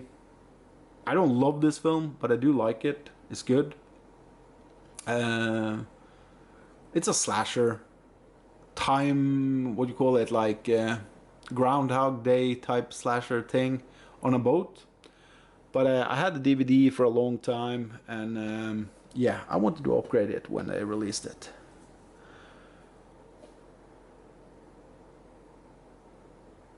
So Kim Ji-won's The Quiet Family. So this is a film no one talks about again. Really, really good. This is his first feature, if I'm not mistaken. I liked all of his films, I believe. I can't think of. Yeah, he did that American film I didn't like with Schwarzenegger. Wasn't it he who did that? I believe so. But yeah, this movie is a lot of tracking shots, a lot of cranes, if I'm not remembering wrong, dolly. It's like almost every shot is put on something that moves. But it is an interesting story. I do like it. I do like it a lot. But it's really interesting how they tell the story and how you are kind of involved with the family on understanding what's going on. So highly recommend this one. It's a different. I haven't seen a movie that I could compare with it. A Bittersweet Life, one of the best action films made, action thrillers made the last 20 years. Super cool film. I had kind of two marks in the film where it twists or where it goes in another direction. And the only thing I can say is that I want to see more films like this. Interesting films that feels fresh. Time Crimes. So a horror film in what you call it, going back in time kind of thing. Really, really cool film. Film also no one talks about. Highly recommended to everybody. It's different. It's yeah, it doesn't feel generic. That's the best thing with it. Already talked about these films on streams before, so that's why I'm a little bit fast now. So Nostalgia, Kino Lorber. So this is Tarkovsky, and not his best film, but it's hard to separate his films because all of them are close to amazing. This is a movie that is this is probably on my top 5 of best movies shot ever. And some of these shots are so insanely beautiful. I just want them. I don't only want them on my wall. I want actually my walls to screen these shots all day long. Yeah. It's an amazing piece of work. I love this film. But you can't go into a Tarkovsky and not knowing what you're seeing. I feel so, at least, because so many people in the community are trashing him. So I don't know why. He's amazing. Doomsday. So this is also a movie no one talks about. It's not a great film, but it is kind of a cool film, because there wasn't many films like this when it was released back in the days. So it's the director Neil Marshall, who did The Dog Soldiers and The Descent. I do think this is his third best film. Dog Soldier Descent comes first, of course. But it's many cool moments in this film. And I love the world building. Frightmare I rebought from Vinegar Syndrome because I liked it. I saw it right after I'd sold it. And I liked it so much, so yeah, I rebought it. The Secret of Nim. Liked this since I was a kid. Always been, or I liked it when I was a kid. Still haven't seen it. I got rid of my DVD, sold it. So I'm happy I got to upgrade it. Actually, I don't think I sold my DVD when I think about it, because it was Norwegian language on it. So Huguenot, always wanted to see this film. It's been on my list for a long time. So when Eureka released it, had to have it. This one I bought used. Was on Norwegian eBay site. Inner Sanctum Mysteries. Complete film series. Never heard about it before. But it cost like $8 or something. And I think it's out of print. So this is movie release. Fallen Leaves. It's a Aki Kaurismäki film. Finnish. Really liked this film. Was a beautiful story. Told differently. Highly recommend it. 2023 film, if I'm not mistaken. Annette. Still haven't seen this one. Heard a lot of good things about it. So I'm looking forward to check it out. I wonder if it's French. Not sure. And I haven't seen this one. This was one of the few Oscar films that I didn't have time to see. Wim Wenders. So yeah, I'm looking forward to check out Perfect Days as well. I think it's 2023. Fall Guy. I saw this. I didn't love it, but it's one of the better comedies that has gotten out from Hollywood the last 20 years maybe, because it's just a pure Hollywood. No messages, no shit in it. So I had a little bit fun with it, but it was a disappointment because they could have gone so much further with the story. And it's about a stuntman. Why don't you have a cool stunt in the film? Arrow release, picked this up during the sale. Wonder if this is Swedish produced. I'm not sure. Aniara, so need to check this one out. So this one I sold back in the days, so I rebought it because I actually liked it. Frostbitter, really cool special effects in this one. Stop motion, dolls and shit. Loved it. Didn't love the film, but I liked the film. But yeah, Spectres, and you also get Maya on this one. I haven't seen Maya yet, but Spectres I've seen, and I really like Spectres. It's a fun Italian horror from the 80s. Blood Track. So I had the DVD of this one forever. Of course seen it. It's a Swedish one. It's a piece of shit, to be honest. I'm totally honest. It's really bad. But it's Scandinavian, Vinegar Syndrome, so I had to keep it. It was part of my subscription, if I'm not mistaken. I think so. Dark Angel. This was a first day buy for me. I really like this film. One really hidden gem from early 90s or late 80s. Dolph Lundgren. Killer Clowns from Outer Space. One of my favorite kind of B comedies from America. I love this film. I don't know how many times I've seen it. And RoboCop 2 was also I knew I had to have this film. Got this through Orbit DVD, I believe it was. It's a really good sequel. Not close to the first one, but still fun. Umbrella again with the Emu War. So I was really curious with the premise of this one, because everybody has probably heard of the joke behind the Emu War. But the movie didn't hold up. It wasn't terrible, but it was kind of bad. So I'm a little bit back and forward if I should sell it. It's a newer Australian film. Was disappointed with it.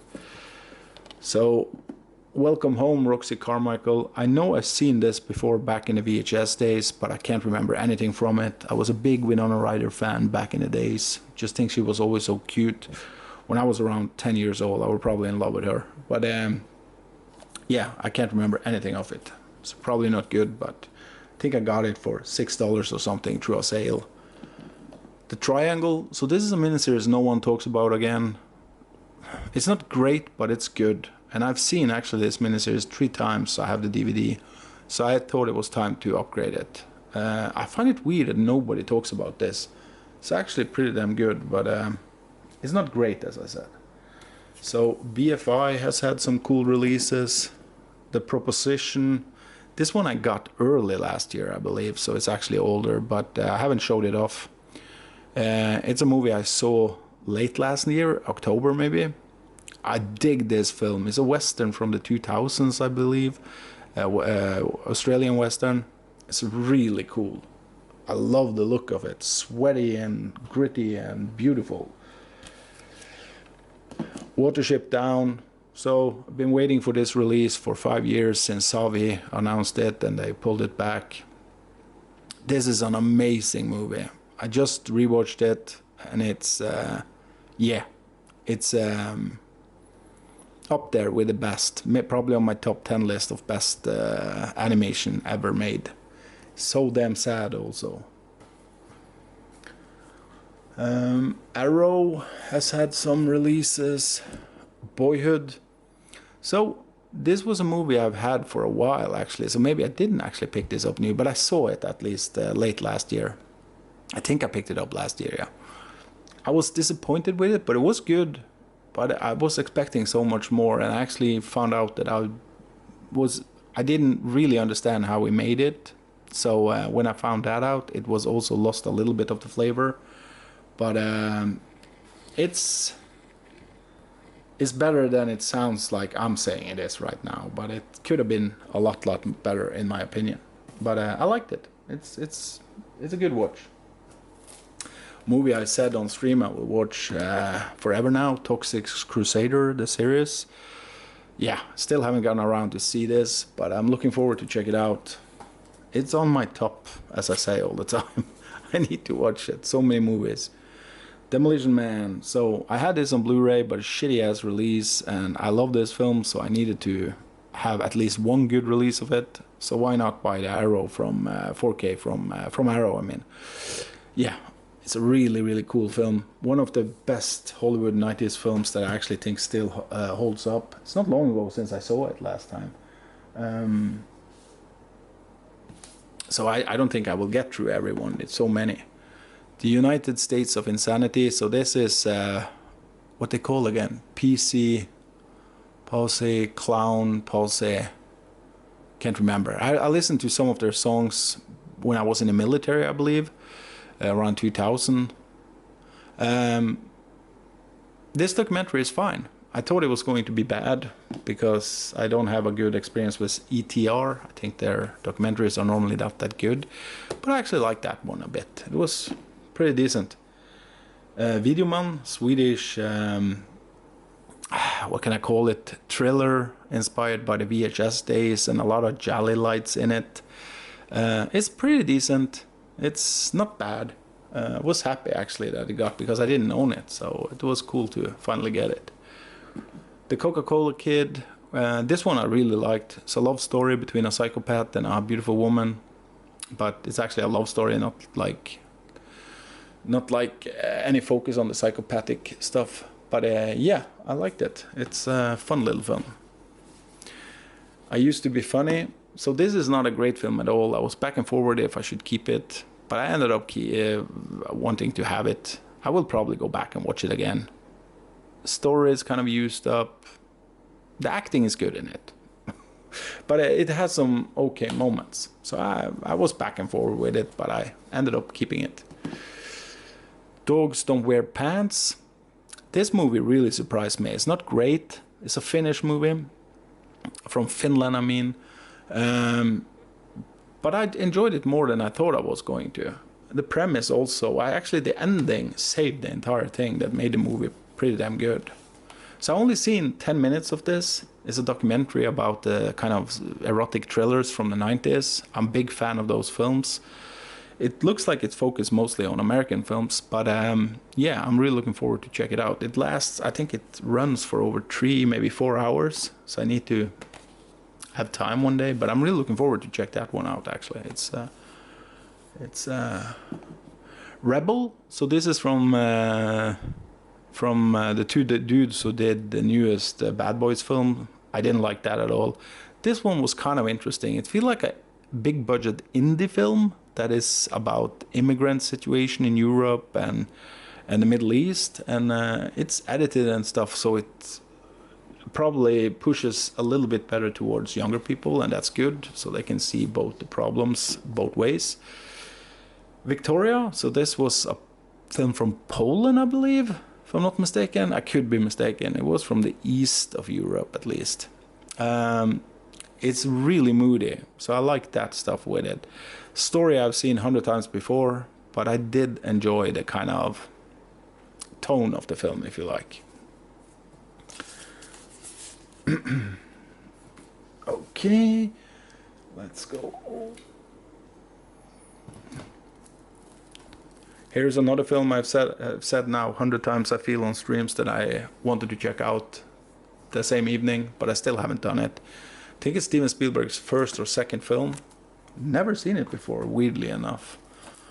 Run Lula Run. So I actually saw this film on DVD, no, Blu-ray, through Umbrella was actually. I saw just a year ago, so it'll probably go a year or two before I check this one out, but I had to get a 4K of it. It's one of the best films from the 90s. I always loved Run Lula Run.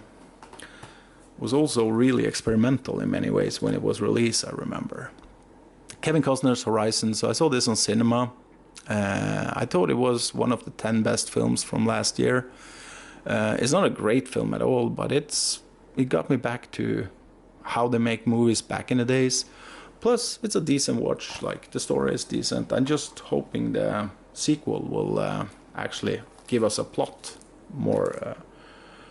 line, kind of, because the characters are good. Alien Romulus, said it before, say it again. I didn't like this film. It's not terrible. It's just that there's so many things working against it. So I bought this film actually for Corey, but I got 2 sent to me, so I kept one. But yeah, I will keep it. I need to have all the Alien films no matter what, but I don't think I will ever watch that film again. It really bugged the hell out of me. Cross of Iron, first time I saw it was last year, probably October, November. Wanting to see this film for a long time because of the original poster. Thought it was really good, really gritty Second World War film, different in every way possible, and didn't surprise me when I saw how it was made, because this was a pure independent production produced up by, yeah, I don't want to go in details on it because it's such a long story, but you should check out the documentary about it. Pulp Fiction, so I've stopped buying these limited kind of editions when I have the movie already, but this one I had to get. And the reason why I picked it up also was because it was for free, because I bought 4 titles and then I get the 5th for free, and I choose this one. I could, of course, choose another title that I didn't have, but I just like this release. It's really beautiful, and yeah, I do think it will go up in price later on if I ever want to sell it. Not that I think I will, but next one up is a movie that is one of the best that came out last year, Godzilla -1. Man, I was waiting for this one. And now I've seen it 3 times since I got it. It's not an amazing movie, don't get me wrong, but making it nowadays makes it amazing. And yes, the black and white version was really fucking cool, but I still like the color version a little bit better, to be honest. I had no idea how it would work, but now I checked it, and I'm just back and forward if I'm going to show it to some friends, if I want them to see the black and white or the colored one. Been thinking about that. A Nightmare on Elm Street. So this was one of the limited edition I bought for getting the free one with Pulp Fiction. Yeah, I always liked the first A Nightmare on Elm Street film. I think it's original, cool, and it's kind of also told a little bit weird, but I do think it's because Wes Craven wasn't that used of telling bigger stories back then. But yeah, always liked it. I think it's one of, since it's accorded like a slasher, since people are calling it that, I don't really see it as a slasher, but since people are calling it a slasher, I would say it's one of the most original slashers out there. Pulse. So this one I didn't like that much the first time I saw it, but I will give it another try. And I also thought it was cool that it got a 4K release, and I bought it for half price, so I can sell it for twice as much if I want to. Dead End Drive-In, this movie I love. And when this got a 4K release, I was there right away. I think it's one of the best Australian films ever made. It's an amazing throwback to the 80s style film. Razorback, one of the best monster movies ever made when it comes to mood building, atmosphere, and all of that. I love it. I can see this movie 100 times and never get bored, just because of the atmosphere in the film. But you need to see it in a dark room with good sound. JSA. So I only seen this film on DVD actually, and I loved it. And I'm wanting to see it since I got it, but I haven't gotten around to it yet. I actually want to see it right now when I just see the cover. It's an amazing film. Everybody should watch this. Movie not many people talk about, but it kicks going just 10 minutes in the film, and then it's exciting all the way through. Thesis. So this is a 90s movie, if I'm not mistaken. Also a movie not many people talk about. Amazing film. Watch this, don't read about it, just go straight into this blind. It's really fucking good. And it feels original. Original. That comes from my mouth all the time, but it's because I think that's the most important thing when you make films. Try at least to do something original. Rimini. So this is an Ulrich Seidel film, Austria. I've seen most of his films now, and I'm a big fan of that director. This is probably one of his weakest films, but still a really good film. It's a drama, kind of a story that never gets mentioned that much in films or entertainment. Distant. So this one I can't recommend to anybody. The only reason I found out that I kept it, because most of the partner labels I actually sell. I only keep the ones I really want. But this one, I was back and forth, should I sell it? But I fell in love with the entire kind of, again, the mood, the atmosphere, the slow pace, everything worked perfectly for me with this film. So yeah, I keep it. So this one I had on DVD and bought an upgrade on it. It's a decent documentary, but it's a documentary I can put on and just watch. I've seen the DVD 2 times. So I don't know when I will watch it next time, but I sold the DVD for the same price as I bought the Blu-ray, so that was worth it in my opinion. Hundreds of Beavers, one of the funniest experimental films we have gotten for the last 20 years at least. I enjoy this a lot. Yeah, this is a movie I could absolutely recommend to anybody out there. It's fun ride, really weird, and yeah, it's super entertaining for what it is.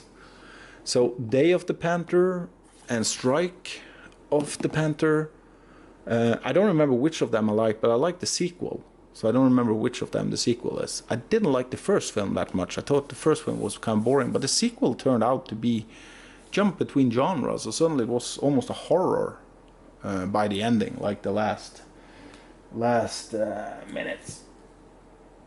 It's an Australian film. Attachment, I believe this is Swedish, if I'm not mistaken. Still haven't seen it. I got the last copy before, not last, but before it sold out. So Border House, I actually bought after I sold it again, because I regretted that I sold it. This is a so bad it's good film. I'm so looking forward to show this to my friends. They love movies like this. It's crazy. This one was exactly the same, sold it, but I had to buy it once more. There's 3 films on this one. The only one I liked is the title I can't say, because then I'm banned from YouTube forever, I believe. But yeah, I love that film. It's the first film, the main film of this release, or at least the first film. I don't know if it's the main film, but it's Super Soul Brother of the films. Really, the title doesn't even say on the cover. Well, that first film is super entertaining. It's a blaxploitation film, without a doubt, just extreme. Terminal Degeneration, the film of John Moritsugo. I don't know anything about these films. Brian bought this, I believe, but the only reason I bought it was on a sale after it was out of print. So I bought it, and I can't sell it if I don't want it. But yeah, I will keep it till I've seen the films. Erdol, this is a really weird film from Japan. I highly recommend people to check this out. It's kind of a love story, but it's also kind of just a living situation, if that makes sense. But I really enjoy this. I actually have it on DVD, so I upgraded it to Blu-ray. It's I was shocked when they released that one. Actually, I didn't think anybody knew about it. Santa Claus Conquers the Martians. Terrible bad film, but still a fun watch because it's so bad. That's all I have to say about it. I haven't checked out this disc, and there's a lot of films on it, so I will do it next Christmas, I believe. I will never get done with all of this, but I will try my best to see how far I get. The Defilers, I don't remember much about it, but I do remember I want to keep it. I think it was because it felt so insanely Grindhouse. That is one of the most Grindhouse films I ever seen.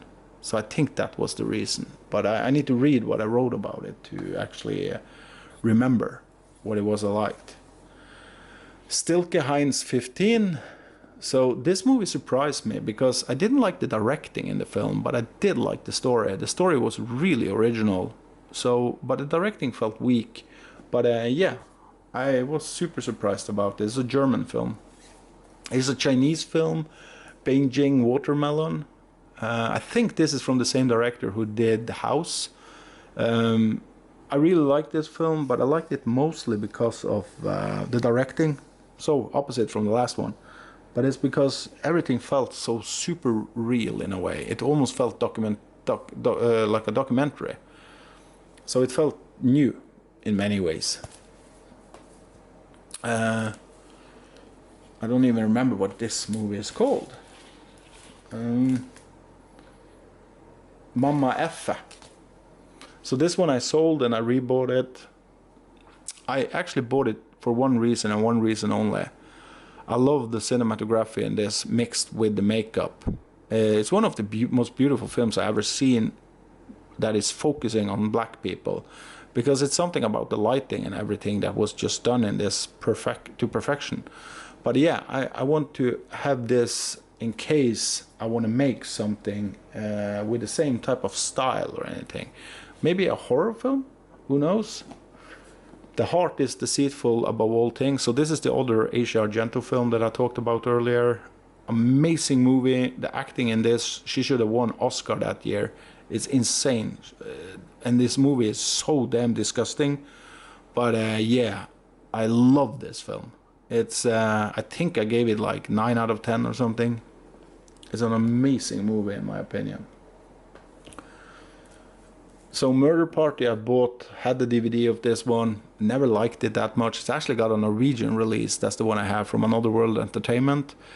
But I bought it because it sold out right away, and I kept it, and I don't know if I want to sell it. I can sell it and make some money, but I kept it. I think I want to revisit it once more before I make my mind about selling it or not.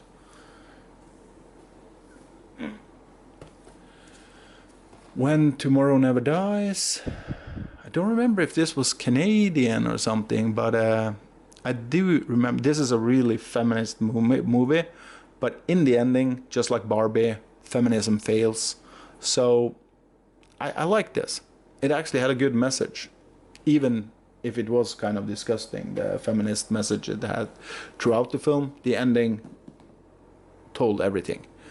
The Christmas Martian, this was absolutely not a good film, but it's so weird, so interesting, told for children, scared the living shit out of me, but I need to keep it. It's a Canadian also, and I love Canadian films. Dirty Money, Canadian film as well. This was a big surprise to me. It reminds me a little bit of Coen Brothers. It's before Coen Brothers actually made films.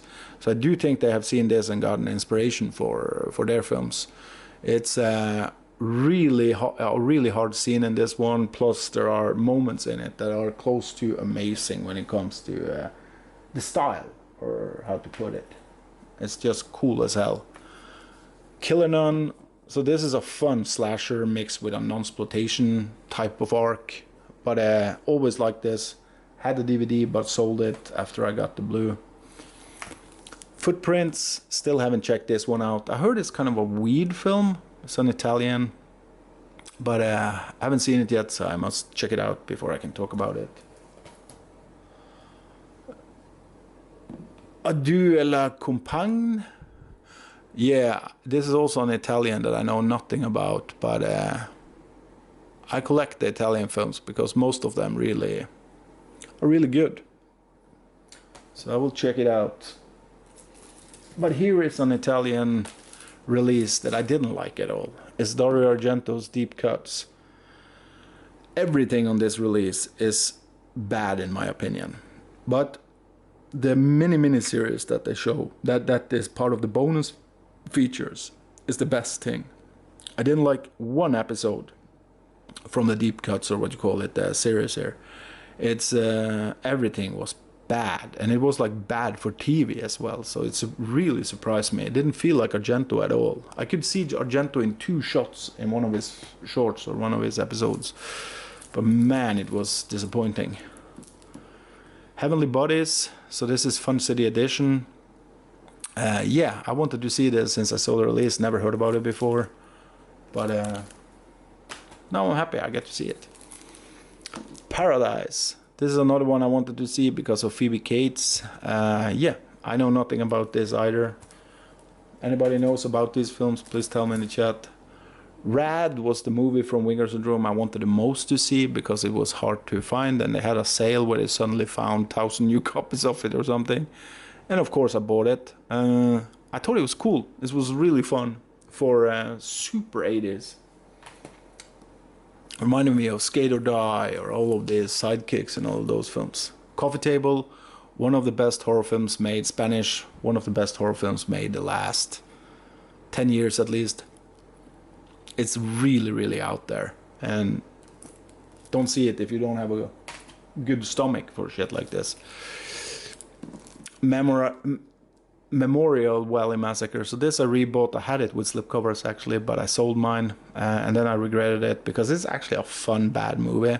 It's not really bad either. It's just that it's a B movie, but I liked it, so I rebought it for, I don't know how much it was, $7 or something. So yeah. Amityville Dollhouse. I sold my box set of the Amityville. I only need 2 of them, and I got them cheap through Vinegar Syndrome, so I'm happy I sold the box set. So now I have this, and the other one is New Generation that I needed. So now I have those 2, and those 2 are really fun actually. The Animation Night in Canada, Volume 1. There is a lot of good animations in this, and I think most of them has been either Oscar nominated or winning Oscar awards. But the thing that surprised me the most was it actually included the short film Neighbors. And that's a short film, one of my favorite short films of all time. So I'm super happy to have that actually on physical. The Dog Who Stopped the War. I'd never heard about this film before I got it through Canadian International Pictures. Man, I like this film. Kids are fun. Story is so damn sad at the moment, or not only a moment, but it's super great film. The Great Land of Small, not a super great film. So this was pretty bad. Had moments that was a little bit charming, if that makes sense, but yeah, I can't recommend this to anybody. But I will keep it. It's Canadian children films, always psychedelic. So Black Cat 1 and 2. So I can't talk about Black Cat 2 because I don't remember it. But Black Cat 1 is really fun. Don't take it serious. See it for what it is and you will have fun. Kind of like those female Puff, the magic muscle dragon we get so many movies of today. But the old ones are actually fun. The new ones are a piece of shit. Cannibal the Musical. Really fun musical, really trashy, really B movie, but fun. Released to Trauma, and Trey Parker directed it, so it's kind of a special film in many ways. Divinity, so I've been back and forward to sell this, but I think I will keep it since it's an in-house production, if I'm not mistaken, from Vinegar Syndrome. And the ending is pretty cool, but I've been back and forward on this one. It's a boring film, to be honest. Looks good, but 8 Eyes. I haven't seen this yet, I believe. I need to check. I can't remember it, at least. But it's also an in-house production from Vinegar Syndrome. I think Vinegar Syndrome Pictures. So Caligula. So this is a really special film, and just because of all the special things around the film, it's a movie everybody should watch. Even if you hate it, you should watch this film. It's part of the mystery behind cinema, and I like it. It's but it's probably because it's so special.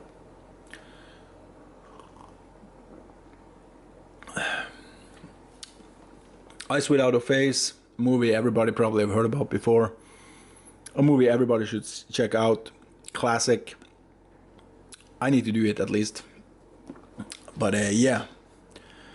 Cannibal Holocaust, one of my absolute favorite films of all time. Love this film. I'm sad because I probably will buy, if there's another 4K coming, just because this is cut. But yeah, I have five edition of Cannibal Holocaust. Absurd, part of the Italian collection. This one I really like. It's a cool one. More of a terror film than a classical Italy giallo or at least slasher. But I would call it more of a terror film. Anthropogynous, a movie I never liked, but I buy all the Italian, all the movies from Italian collection. So I was actually a little bit sad when I saw they were releasing this, because I knew I had to buy it then. Eyeball, so this is a fun one, absolutely not a great one, but it is a fun one. It's kind of stupid, but I have the Blu-ray of this as well from the Italian collection, but I will sell that one since I have the 4K now. But I do recommend people to check it out if you're into Italian films. Taxi Hunter, so I still haven't checked this one out. It's a Cat Tree film, but I've only heard bad things about it, sadly. But I will go in with my own opinions. I don't have the regular opinion on YouTube, so maybe I will like it. The Holy Virgin versus the Evil Dead. I haven't seen this one either. Donnie Yen is in it, and I don't know anything about it. Sometimes I really like these films, other times I don't. But I do like a lot of these fantasy kung fu films, where it's more than just horror or kung fu when they are including. Hanny Calder, so this one I wanted to see forever. So it's Rachel Welch in this 88 films release, and Christopher Lee is in it as well. But I gotta come back when I've seen it. It's one of those. I haven't seen this one either. The Autumn Tales, or the Autumn's Tale. I think this is the one with Chong Yun Fat, if I'm not mistaken. Yeah. So I need to check it out. And I haven't seen the Gestapo's Last Orgy, or it's hard to know before I put it in, because these films have been released with so many titles. So I need to check this release out before I actually speak. And these two slashers I don't think I've seen. I could have, but I don't think so. Skinned Alive, it's part of the slasher collection from 88 films. A lot of mixed bags in that collection line. Mortuary, I don't think I've seen this one either, but maybe. I know. And the last one in that line is Funeral Home. This one I'm pretty sure I haven't seen. I would have remembered the title at least.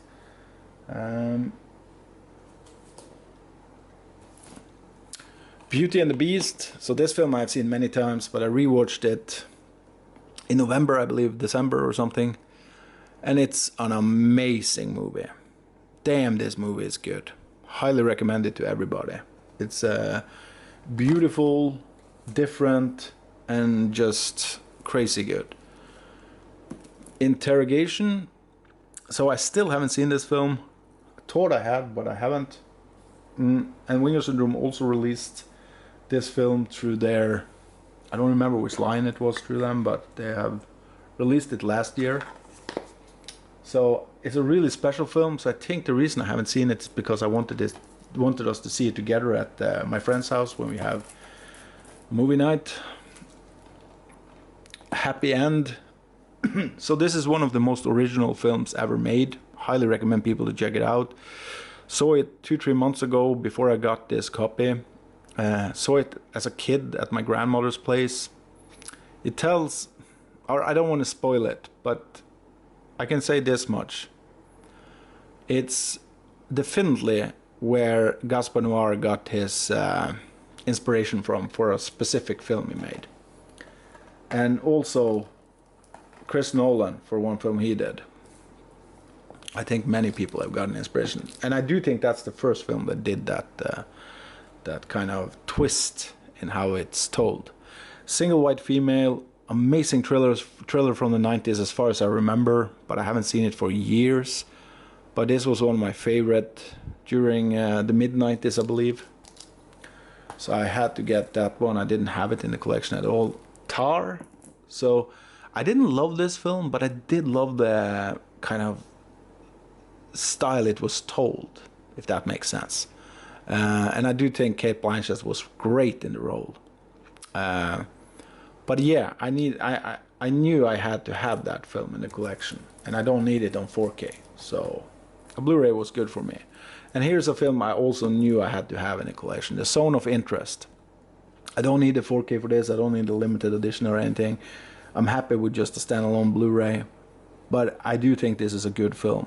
The setup is incredible, great. So Wednesday, I bought this first season. I haven't seen it yet, but I have hopes that I will like it, because at least it seems like they have taken the most important thing from the Addams Family, and that's the style from Burton himself. So Lawnmower Man, I don't even like the first Lawnmower Man, but a friend of mine said we have to see it in cinema, and we are going to do that, so that's the reason I bought it. He even gave me money to buy it, so I had to get it then. Guerra Guts trilogy. So I only seen the two first in this set, but both of them are great. This is really extreme cinema from, is it Japan? I think it's Japan. But yeah, the first two are really great. So I'm looking forward to check out the third one, but I'm looking more forward to check out all of them. And I was so happy when I saw Tinto Brass films are getting 4Ks now. Cheeky, amazing film, love that film. And Frivolous Lula, also an amazing film. And All Ladies Do It, superb, great movie. So we only need, or I only need 2 more films from him on 4K, then I have all I need on 4K. But I do want a box set with all of his films that I haven't seen, but I don't need that in 4K. Disembodied, still haven't checked this one out. It's a 4K release from Bleeding Skull, so I'm looking forward to check that one out. Haven't seen this one. It's Nolan's first film following. Heard it's a really independent, low budget, but I'm looking forward to see where he started. Fear City, now this is a really good one. It's Abel Ferrara. He has done tons of good stuff. Also some I don't love that much, but this movie I fell in love with the first time I saw it.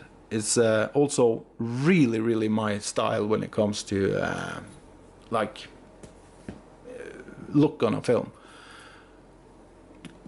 Incendies, I still haven't seen this one. It's the first film from Villeneuve. I think it's his first film. I'm not completely sure about that, but I've heard about it, and I heard people say it's really good, so I need to check it out. Torso, really, really cool Giallo-ish film, I would say. It's a Giallo film, but yeah, but it's really cool. The beach scene is probably the most famous one from that one. And Witness, and I actually seen the 4K release from this from Arrow, but I sold a copy and bought myself a new one because I had points at Arrow. So I sold a copy I sold, and it looks really good, the quality on it, and it's a really, really good film. I saw somebody said it was dated. I can't understand why. I think it's super cool, and I also love that it's actually filmed in Russia. It's Trick or Treat. Never been a big fan of this, but everybody was screaming over it, so I was thinking, I don't have it in the collection, so why not buy it for a cheap buck? So I did, and yeah, I need to check it out. Blue Chips, So this is a movie I saw 100 times as a kid. Love this film. Nick Nolte is great in it, and it's also fucking The Exorcist, William Friedkin, who directed it. And I didn't know that back in the days, but I remember I really loved this film. We saw it together, the whole class, because that was the movie I chose. Stephen King on screen. So I didn't like this doc that much. It wasn't bad, but it was just nothing new, and it felt so long. But it's the only documentary I have about Stephen King, so I will keep it. And The Sweet East. This movie I really love the mood for, so I will keep it just because of that. I didn't care much for the story, but I know I will go back to it. Just even to get inspiration for the cinematography. It's really beautiful. Riddle of Fire. This was a big surprise to me.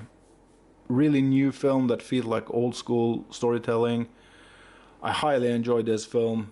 You're on the ride with these kids, and yeah, it's nothing much like big things happening, but it's, I don't know, I just wanted to be in that, I don't know, with them all day long. Fairy Tale, A True Story. So this was one I saw a lot when I was a kid on VHS. So I grabbed it. I don't remember if I liked it as a kid or anything, but it was really cheap, and I think I will have nostalgia for it. And it's a children's film, so I can show it to my daughter. Arnold, I thought it was okay. It was so weird, so I will keep it. Kind of comedy horror in a way. It feels like it's going sleazy, but it's not. It's always keeping itself on the kind of on the mat, or how you say. Hell's Trap. This was a fun one. It's kind of First Blood, set in a slasher kind of style. A little bit slow, but it's, the storyline is so crazy and everything, so I liked it. So this one I sold and I rebought. I didn't love any of these two films, but I knew I had to have it because it's so weird. Mexican Mad Max. Fatal Games I liked more than I thought I was going to. It has fun moments, weird ass kills, and the twist is twist is crazy, or you don't believe it's going in that direction. So this is one of the few, what call it, porn films I will keep. I actually kind of like this. It wasn't much porn in it. It was more story actually, and was kind of sexy at times. But yeah, one of the few. Singapore Sling. This movie I love. It's amazingly shot. Yeah, and it's the story is so, it's told through two layers, and I love both of the layers. And it's disgusting and beautiful at the same time. It's a movie I tell everybody to try at least once. Sex Mission. Love this as a kid. Love it today. The story here is super cool. It's feminism has won. Only females left on the planet. But what happens when two guys shows up? And film from Poland. Super original premise. The Birds too. So I'm ashamed of saying this, but I actually like this film a little bit. It's way better than I thought it was going to be, to say it like that. But it's not a good film at all. But I will keep it. And I actually rebought it, just it was on sale. Happiness. I wanted to see this film for almost, what it's now, 25 years or something. But it's been impossible to find anywhere. So I had to buy it when Criterion said they were releasing it. And I really liked it. So next one up is Bent Hammer box set. Yeah, I was super happy when they released this because I do like a lot kitchen stories. It's a really surrealistic kind of film from Bent Hammer. This is Norwegian films. And I also liked O. Horten and the American film he did, Faktotum. But the rest of them I didn't like his first films, Egg or 1001 Grams I actually worked on, but I can't say I like that film that much. Vibeke Løkkeberg. So she is one of the most exciting directors I visit. Her films are mostly from the 80s, but I think None of them is kind of amazing, but they have kind of this special touch to them. They feel like more emotion kind of films, with a lot of feminist viewpoints and stuff like that, or strong stories told from a feminist view. That's a better way to express it. But yeah, so, but I think she has a special kind of charm to it, and I always looked at her kind of that she has some inspiration from Tarkovsky. And later on, actually, I looked at Knut Erik Jensen as inspiration from her, or the other way around. I'm not sure. I think Vibeke Løkkeberg started before him. Next one up is Liv Ullmann's film from the 90s, Kristin Lavransdatter. So this is a movie I remember I thought was bad back in the days. Not bad, but I was bored out of my mind. I was probably 12 years old when I had to see this. It's a 3 hours long film or something. But I'm looking forward to go back to see this, because there are stuff I remember from him that I'm actually want to check out. Sven Nykvist did the cinematography on this, and I remember the cinematography wasn't that good. So when I found that out later, it actually, yeah, made me want to go back to it. And Jørgen Langele is a small role in this, and I really want to see what he did here.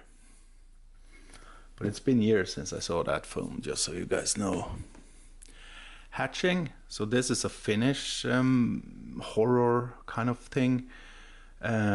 Decent film, great effects at times. I think I gave it 5 out of 10. It's pretty good from me. Triangle of Sadness.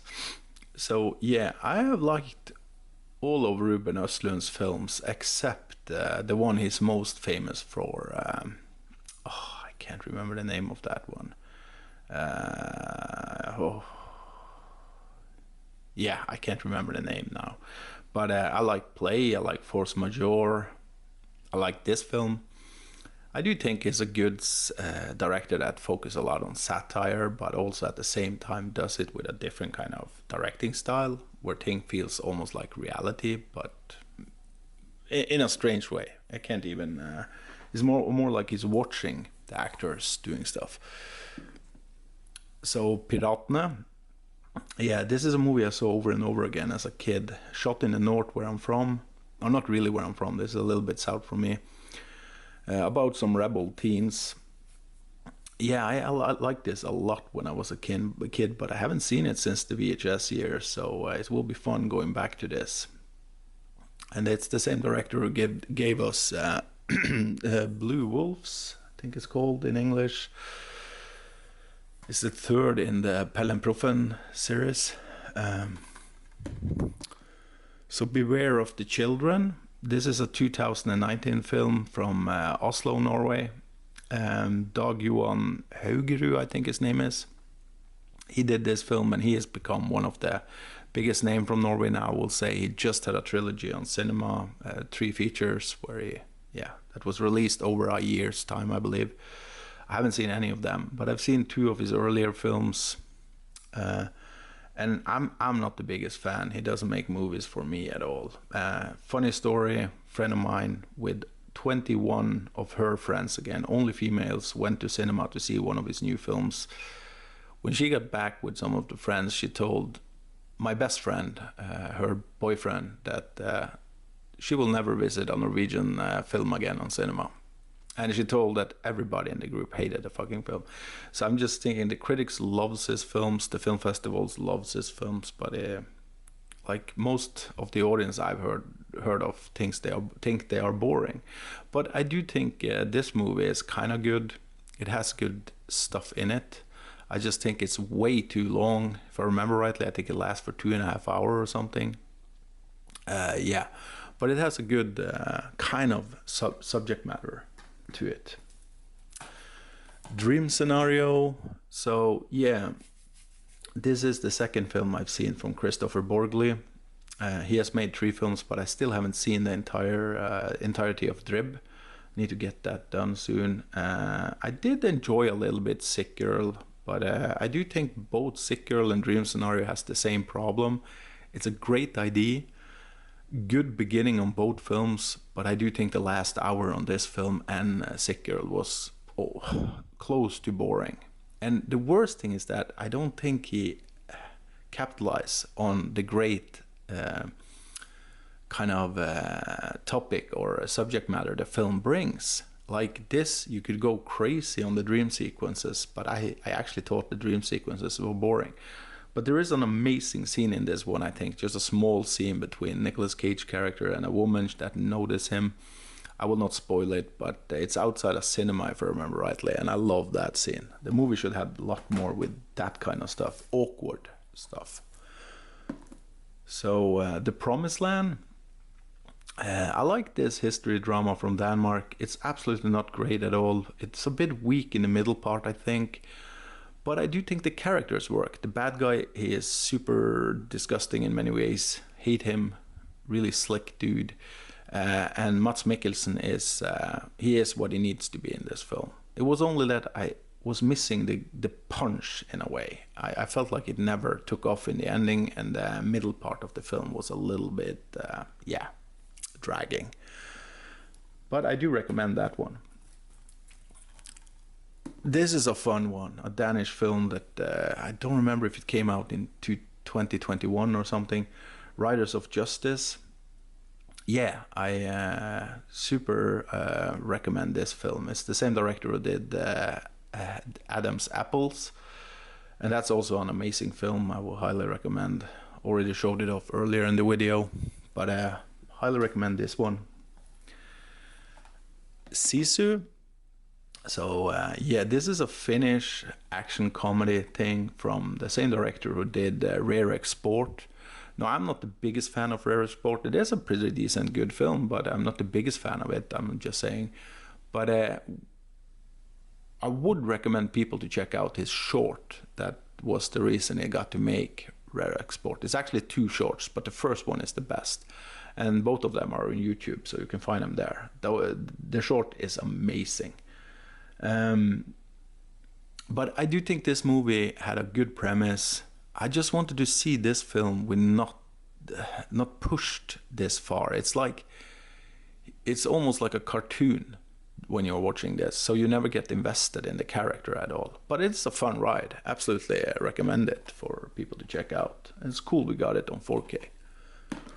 So Titina is a Norwegian animation film that I was looking forward to see, but man, I was disappointed. It's not bad. I think I gave it 5 out of 10, but it feels like something that could have been fun, but they just went with a almost kind of school lecture movie.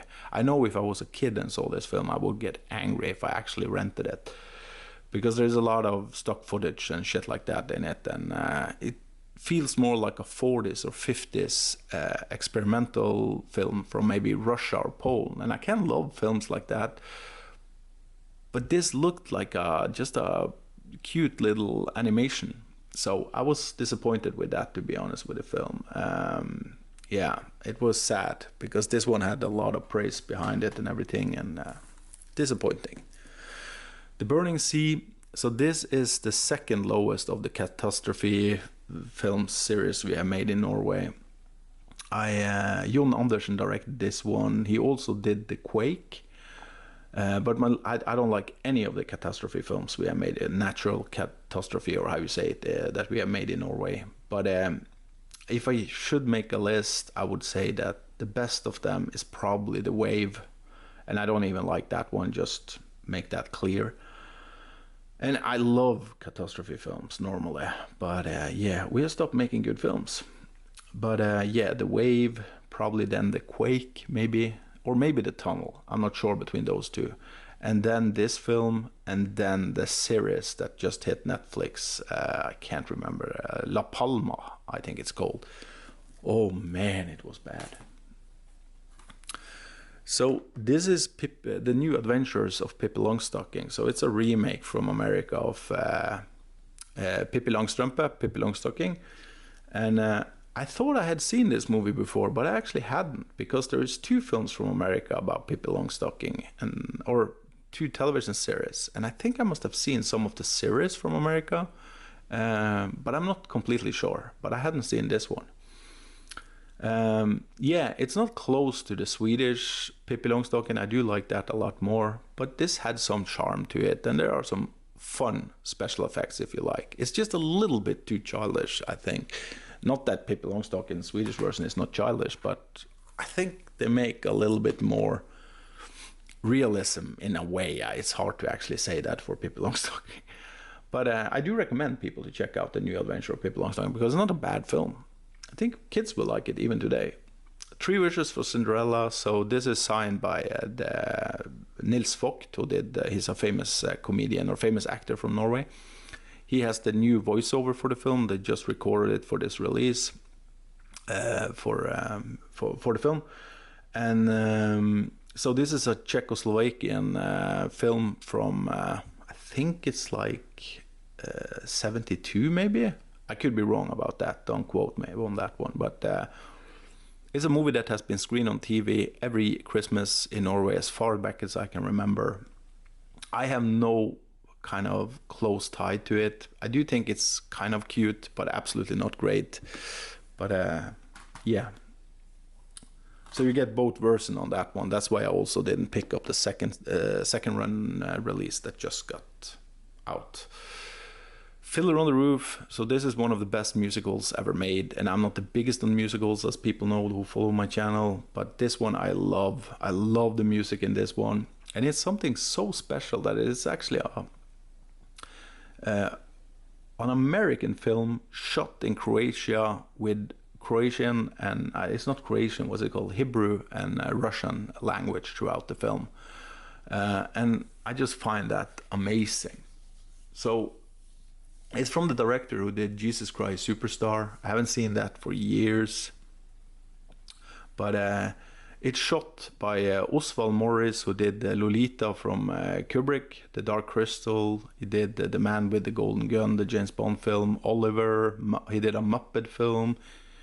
Yeah, he has shot so many. Moby Dick. Guns of Navarone is probably his biggest scope kind of film. But this is absolutely amazing, this film. Highly recommended to people. So Aquarelle, this is a documentary I really wanted to check out because Viktor Kosakovsky, who did the best movie that has been made for the last 5 years in my opinion, he's a Russian. He made a movie called Gunda, and I fell in love with that film. Now I watched it 3 times, and I probably watch it 10 times before I die, at least more. Yeah, this is a movie I have no idea if it's good or not, but I checked out another film from the director on YouTube called Hirsch, and it's just shot out of his window balcony in his apartment, and I thought that was amazing as well. But he's more of an experimental artist, but I think he has a heart to what I've seen so far. Gunda is insane good, but I want to check out this. This is his second biggest film, if I'm like most known film, so I haven't seen it yet. Griff the Invisible. So this one I already talked about during the Rotten stream. It's an Australian superhero comedy love story kind of thing from 2010. You can check out the Rotten stream if it's still there. I'm not sure actually. Two Hands, an Umbrella release, Australian film. Heath Ledger, Brian Brown, Rosie Byrne. So the acting in this film is amazing. I do think the story is kind of good as well, but it's not as good as people were saying, in my opinion. But I did like it. I got nothing bad to say about it. But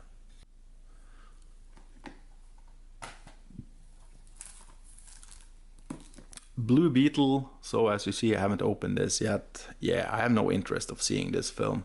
I thought I was going to buy all the Marvel and DC movies, but it stopped with this one. It's only been shit for the last, I don't know, 6-7 years. Of course there's been 1 or 2 decent films, but I'm tired of all of that. And I love I still read comics with superheroes, so it's just the movies that are bad. So Tag, I can't remember when I actually bought this, but yeah, this is a really fun movie. Pretty new one also, 2015 I believe or something. Sion Sono directed this one. He has also done Suicide Club. Actually, I think I bought that last, so this is older if I'm thinking right now. And Cold Fish, also a really good one. Really original take on stuff. Japanese films. I highly recommend his movies. So this is Eureka, the White Reindeer. So this is counted as the first, I believe, horror film from Finland, or at least one of the first. I still need to see this one. It's about Lapps in the north, so I will feel home. The Chaser, so I finally got to upgrade this, had it only on DVD. Umbrella is a really good thriller from South Korea. Highly recommend people to check this one out. Same director who did The Wailing. It's a really good one, really good one. High crime. So this is Enzo Castellari. I always say police crime film, but it's actually called Politsky, I think it's called. I never remember that word. But yeah, this is I haven't seen this yet, but it's counted as at least one of the most famous movies in that subgenre in Italy. And you got Franco Nero, who is probably the most famous actor from Italy in this kind of genre. But yeah, I'm looking forward to check this out. And Blue Underground always delivers with a scan, the release and everything. Another Blue Underground title I got was The Million Eyes of Sumuru. So this movie, I pick up everything from Blue Underground. The only one I'm missing with Slip is actually Zombie, but I have it without Slip. This is, I believe it's from 67, a British UK film. You have Shirley Eaton in this one, the Bond girl, and Klaus Kinski. And I think it's about sexy hot girls killing off every man on planet Earth, something like that. At least that's kind of the plot line of it, if I remember right. Night of the Blood Monster. So this is Christopher Lee and Jess Franco coming together. Italian, German horror from the 70s. I have no idea. Jess Franco has made so many films also. So now we are over to Eureka again. It's Black Mask. So Jet Li. I had this on VHS back in the days. Still have my VHS actually of it. Was a last big box release I think I ever got, because I bought it from the Netherlands, I believe. Yeah, it's kind of a 90s superhero, or I would say super soldier kind of thing. You also have in this film the pop star Karen Weiss. She was also in Shaolin Soccer and Viva Erotica that I actually talked about on my channel recently. Yeah, I thought the movie was okay, but it's been years since I've seen it, so I need to go back to it again. So Angst, I actually had 2 copies of this, but I sold one. But I actually revisited it not long ago. I think it's 4 months ago or something when I got it. It's an amazing horror. What can I say? It's actually more of a thriller, to be honest. But home invasion, serial killer, slasher. Yeah, it's everything trapped into a small kind of low budget feel. It's gritty, it's cool, it's really cool shots in it that really put you in the mood of the characters. Yeah, so I highly recommend. And it's also based on a true story from, I think it's the 40s, of a serial killer or not serial killer, but a crazy dude who killed 3 or 4 people just to feel he loved the feeling of it. Strip Nude for the Killer. So this is an Italian giallo. I could probably call it that. I would say it is. I can't really remember the plot. The plot line I remember, but I can't really remember the style that well because it's been years since I saw this. I think I saw it the first year I started YouTube again, and this was one of the first. I have it on DVD as well. I actually think I have Shameless DVD of it, if I'm not mistaken. It's the same director, Andrea Bianchi, who did Burial Ground. But I do remember I liked it because it feels so, not bad, but you know, the Italian kind of wrong. It feels not well told in a way. Strange things are happening, if I remember rightly. So Fatal Termination, I don't know if it's count as a Cat Tree film, but no matter what, it came out during the period where Cat Tree was, but maybe it is.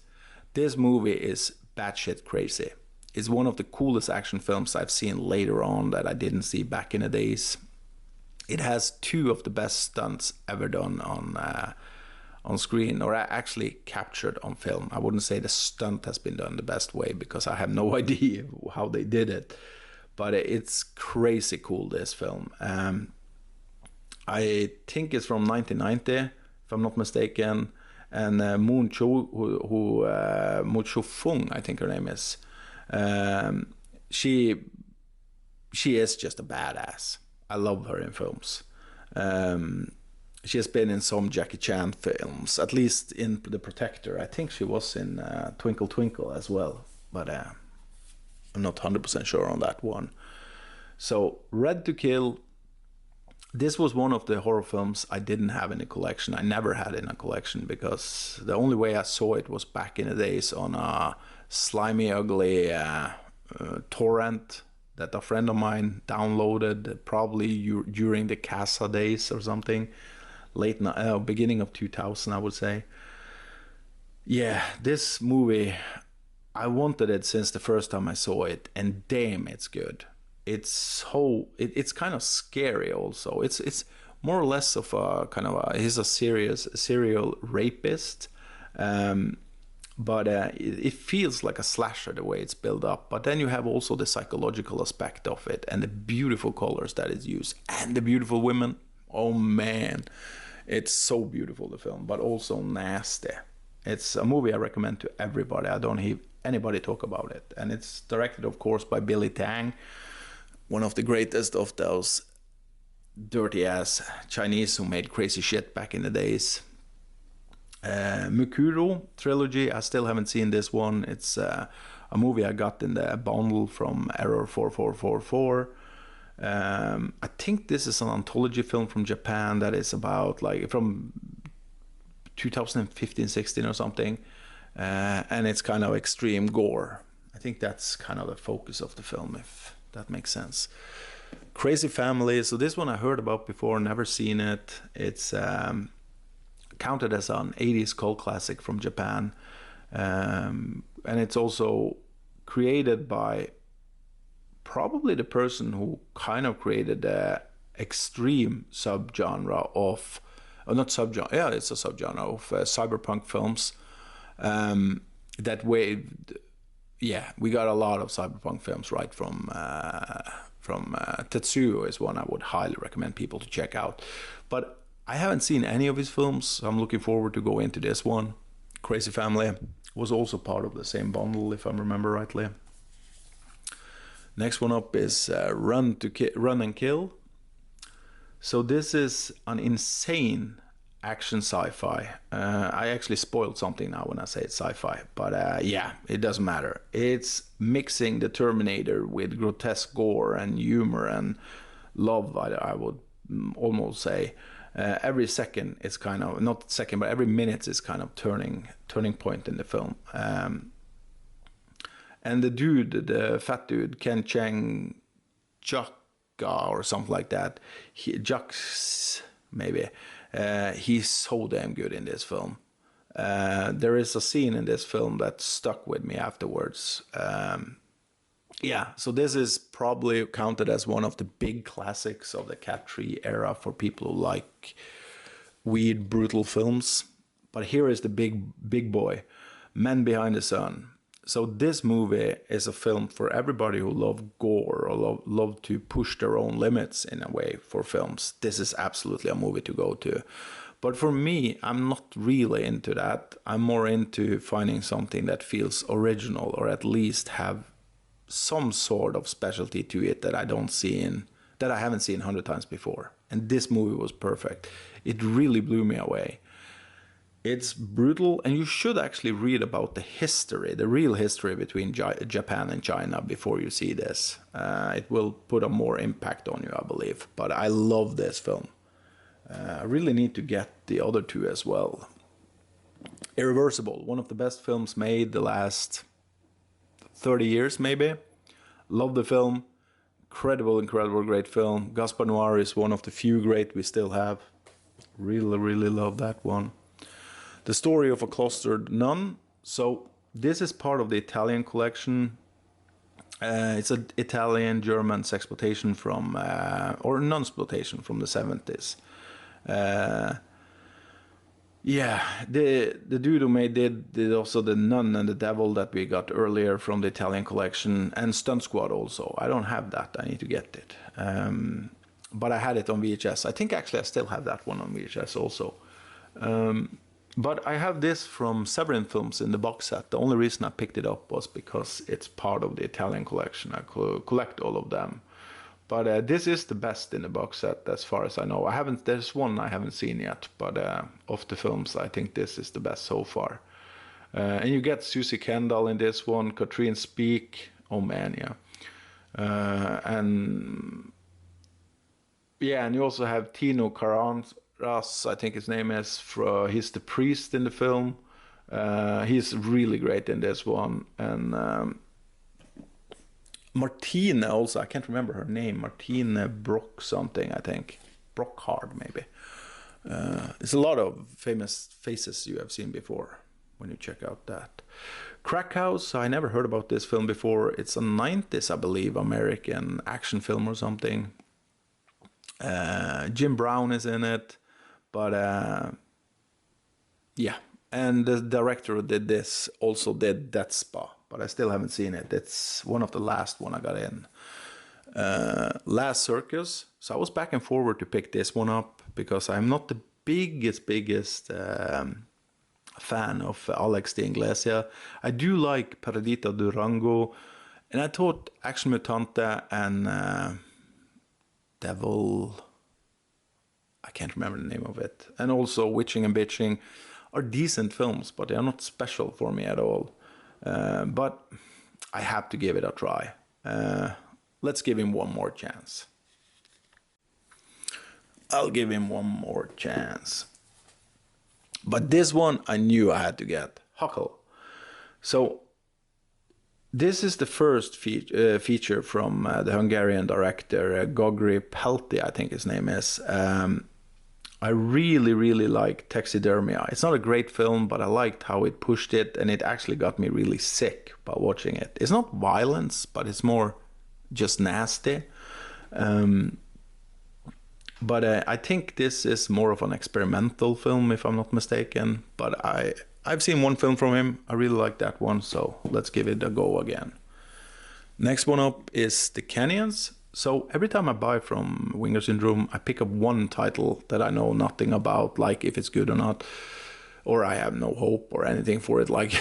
But this one I actually was the one I picked up this time around because it's an erotic thriller, and it's from 2012, 2013, around that time period. And it has Lindsay Lohan in it, and I always liked her. But the director in this is also great, Paul Schrader. I can't see that it's so bad as everybody, but I need to check it out. I haven't checked it out yet. But I like Cat People. I like hardcore. I think I like most of the stuff he has done, to be honest, that I've seen.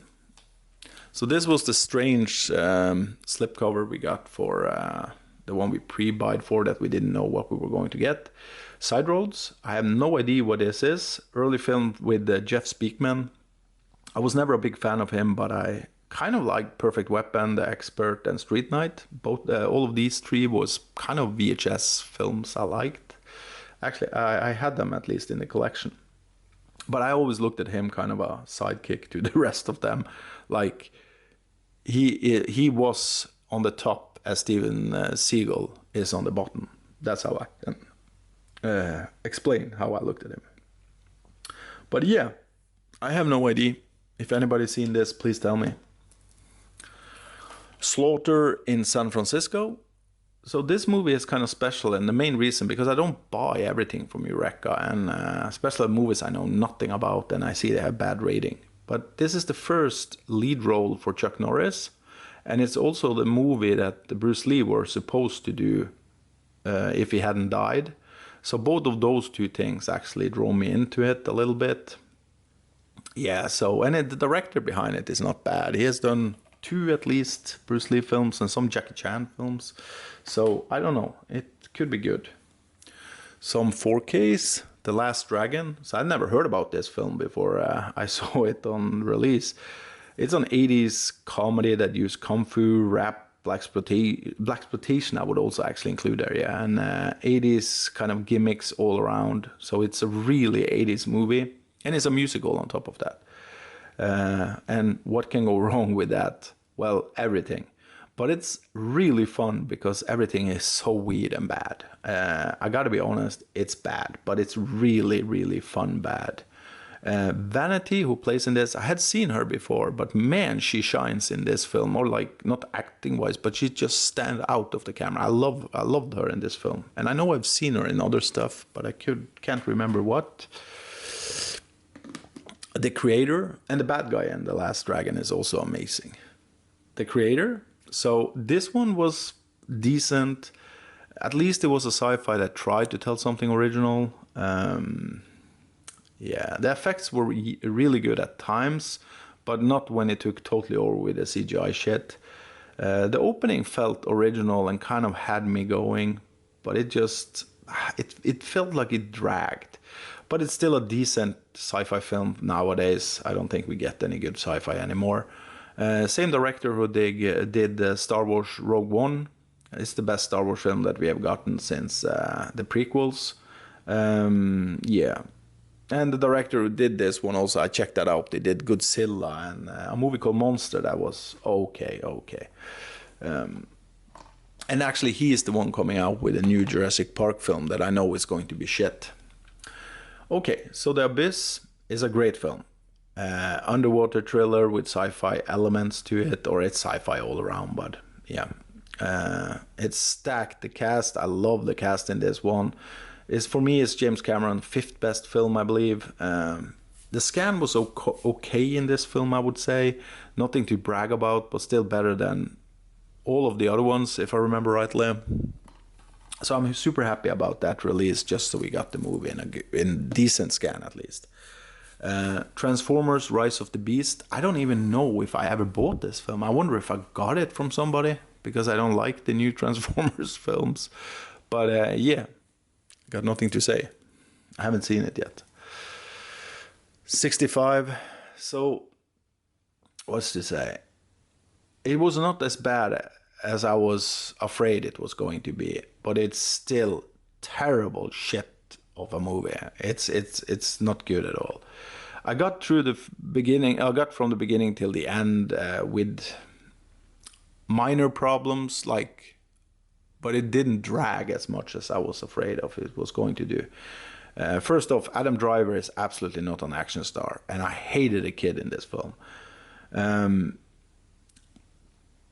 This is from the same director who did, what's it called? Heretic, the new film that everybody is bragging of. I thought that one was decent at the most. I didn't like it that much either.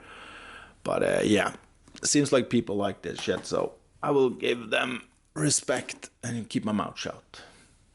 Scream 3. So this is the 4th worst Scream film. And the only reason I bought it was because I want the complete collection in the end on 4K. So, but I don't like Scream 3 that much. It has a terrible ending, terrible killers. It has a decent opening, I think. And I do think Neve Campbell looks really good in this one. It's the best she looks in all of the Scream films, in my opinion. Just the right age in this one, I think. But yeah, it's not a good film. Thanksgiving, a movie I hadn't seen. Actually, I have it in plastic because I sent Corey the wrong version. He was going to get this, but I don't know why. Probably didn't have it in front of me when I sent the package. But I got 2 versions of this when I got it in. But yeah, I saw it for the first time when I got it on 4K. And I didn't like it. It's not bad, but it's just... It feels like a rehash of slashers, like a celebration of slashers, right? But it would have worked if it came out in 1994, maybe. But to put this out today, it's almost like, I don't know how to explain this, but I felt like we have gotten this film 400 times before. There's nothing new in it, and the only thing that actually could have been good is not that good, because you can see its bad effects at times. The makeup and special effects makeup and all of that is good, but right away when you understand this is done with, I call it CGI, but it's probably wire work or whatever, but it looks silly. Red Eye. So this one I actually I rewatched it, but not long ago. Maybe it was just after a stream me and Anthony and Corey had done. I remember. I thought it was decent. It was actually better than I remember it was, but not a good film because I do think the ending is kind of a schlock. And yeah, and I wish they made this actually before the CGI shit because there are some terrible effects in it. But if it was made in the 90s, I think I would have liked it a lot better. And I actually had forgotten about Rachel McAdams because, but then I remember she was also in that movie Southpaw. So I thought the same when I saw that film. The Man from Nowhere. So I've gotten this a long time ago. Corey has been saying it's a really good film, so I got to get around to see it. And I said that so many times. But yeah, I'm looking forward to check this one out. It's a South Korean action film, pretty new one, I believe.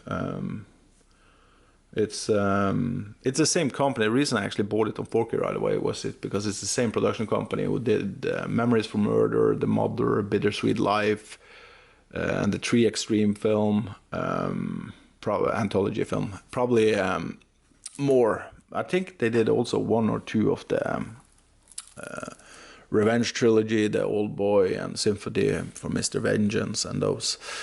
The Last Duel, so I still haven't seen this either. This is 1 out of 3 Ridley Scott films I haven't seen yet. Or 1 of 2, sorry, 2 Ridley Scott films I haven't seen. So I gotta get around to see this because I heard this is one of his best films he have made for many years. Yeah, but I will keep my expectation low. I can't see Adam Driver in a role like that. And I also can't see Matt Damon in a movie like this. I just don't know. I like Matt Damon a lot and Adam Driver when they are cast right. But right away when they are supposed to be badass or something like that, they just don't work for me at all. And this movie I think I already showed it on my channel. I got it as a present. I think it was this Christmas. I Still Know What You Did Last Summer. Yeah, I think this is a piece of shit. Always said it and I will stand my ground. But I will rewatch it. I'm not the biggest fan of the first one either, but it's part of those slashers era that I'm not the fan of. Devil. So this one I watched pretty quick after I got it in, actually. It's produced by M. Night Shyamalan. The plotline in this film is terrible bad in a way where it kind of feels stupid watching it, but it's just executed in a pretty fun way. It's not great or anything like that, but it's a fun little film. I had fun with it when I rewatched it now, and I had fun back in the days as well. But it's stupid. Remember, stupid. You gotta be stupid when you see it. So this movie is not stupid. This is one of the best horror films ever made, in my opinion, and I had to get it on 4K. Yeah. Katie Bates knows how to celebrate love. That's all I can say. It's an amazing film. And it's sad that Rob Reiner never did any more horror films, I think. It's kind of weird also, since I think Mystery was Oscar nominated, if I'm not mistaken. Closed Circuit, so this is a Severin release that I looked forward to seeing. I think it's pretty interesting. It feels like a TV movie. Maybe it is also, if I remember rightly. The whole story is set in a cinema. And it's almost going into some sci-fi elements to it without spoiling anything, but I kind of like that with the film. It goes really weird with the plot twists and everything. It's almost like the movie makes fun of movies like this.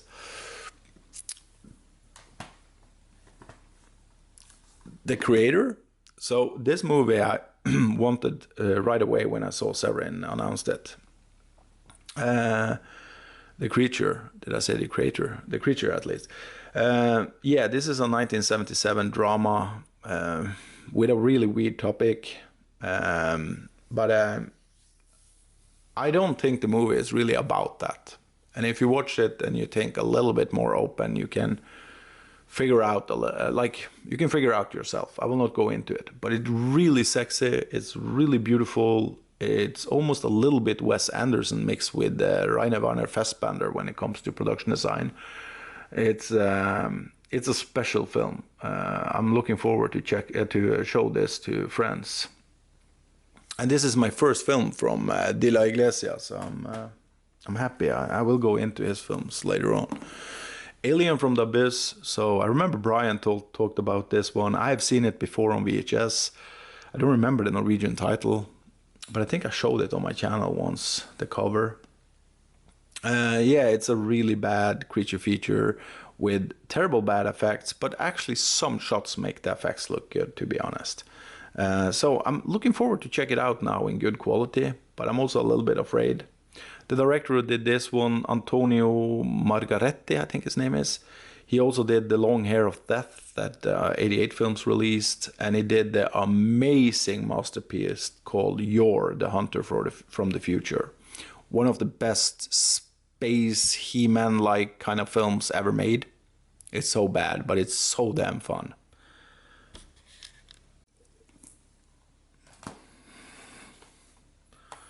The Wailing, talked about it earlier. Same director I talked about earlier. This is so Korean again, and it was The Chaser, of course. Sorry, I forgot it. This is super moody, really interesting story, and the way the story is told also, it had me all the way to the ending questioning stuff. I think it would have been an excellent film if the ending had a super, super heavy twist. That's the only thing I could say, but I really dig that film. Deranged. So I already had this film from Arrow Video. It's from 1974. It's actually the second film Tom Savini ever worked on. It's based on Ed Gein, The Grave Robber, the book. And yeah, it's not a good film at all, but what I liked about it, I've only seen it once from my Arrow release, and it has that gritty kind of touch to it. And it's kind of special since it's Tom Savini's second film. So, Aliens. Yeah. This is James Cameron's mother fight film. It's a great, great movie. The release is okay at best. But it's not bad, but it's okay at best. I can't give it more props because I'm so tired of getting all of this half-ass James Cameron releases of these amazing films. I just think it's sad that he doesn't respect his fans or audience more. It's I don't know why. Prey. So this is an okay action film, I would get. I think I gave it 6 out of 10. It's better the second time I saw it, actually, because I could focus more on not the hero of the story. If she was cast, or if someone else was cast, I would have liked the movie a lot more. And there's still bad CGI shit in it and stuff like that that takes me totally out of the film. But overall, it's a decent action film. And I see myself going back to this at least one more time. So get rid of that sofa girl, and I would have liked the movie a lot more. Night of the Hunted. So yeah, I could talk about this film forever. So this is Jean Rollins' absolute best film as far as the films I've seen from him. I think I'm up to now 15 or 16 films from him I've seen. But this is on another level from what he had done before, in my opinion. It feels like a pure early David Cronenberg movie, and you got Bridget LaHaye in this one, and she has never looked more beautiful, and yeah, it's a super great 80s French production film. It's amazing. Howling 2. So this has a funny name to it. It's also called The Werewolf Bitch. I like that other name for it. I don't remember what it was called in Norway, to be honest, but this is like Army of Darkness for kids, in my opinion, or Evil Dead for kids. It's when I was a kid, I loved Army of Darkness the most of the Evil Dead films, and when I was a kid, I think I liked this the most of the two Howling films. But I haven't seen this film for many years now, so I need to go back and rewatch it. I heard only crap about it. But the same people who are crapping on this is also crapping on Army of Darkness. And I like still Army of Darkness. I think it's a cool film. It's not great, but it's cool. So I'm hoping, the only thing I remember from this film is the 80s vibe to it. Like everything is super 80s, and I love that. Next one up is Drowning by Numbers, sorry. Yeah, I saw this for the first time just some days ago with some friends. It's not Peter Greenaway's best film, but it's still a really interesting watch, I think. It's insane beautiful. And the only question I had in the ending of the film, what the hell are you telling me with all these evil bitches in the story? Every woman in this film is pure evil. But it's so damn beautiful to watch. Slave of the Cannibal God. Yeah, so this is my fourth favorite, I believe, cannibal film. At least the last time I checked my list. It's a fun and twisted tale, and you also get hot Ursula Andress in this one. Sergio Martino directed it. He also did Torso. It's a good kind of more slasher than a giallo, I would say. Talked about it earlier. And The Colors of the Dark. He also did Hands of Steel, movie that I think is a lot of fun. Damn, that movie is strange. The Devil's Honey, so probably my favorite Italian film of all time, and probably my favorite erotic thriller of all time as well. It's Lucio Fulci's absolute masterpiece, in my opinion, what showed how good he really was. And it's not a horror film, and that's what makes it even more special, since it's from the Gore King himself. But I love this film, so when it got a 4K, I had to jump on it. Yeah, I almost got a signature from Blanca, and I never care about stuff like that, but with her, it would have been amazing. But I was just too late. It came from outer space. So now this is one of my favorite sci-fis from the 50s. I'm not the biggest fan of the 50s sci-fi. I do like some of them a lot, but I do think it's because it's the director behind this. It's the same director who did Tarantula, who did Creature from the Black Lagoon, and he also did The Incredible Shrinking Man. 3 films I really, really like. Jack Arnold is his name.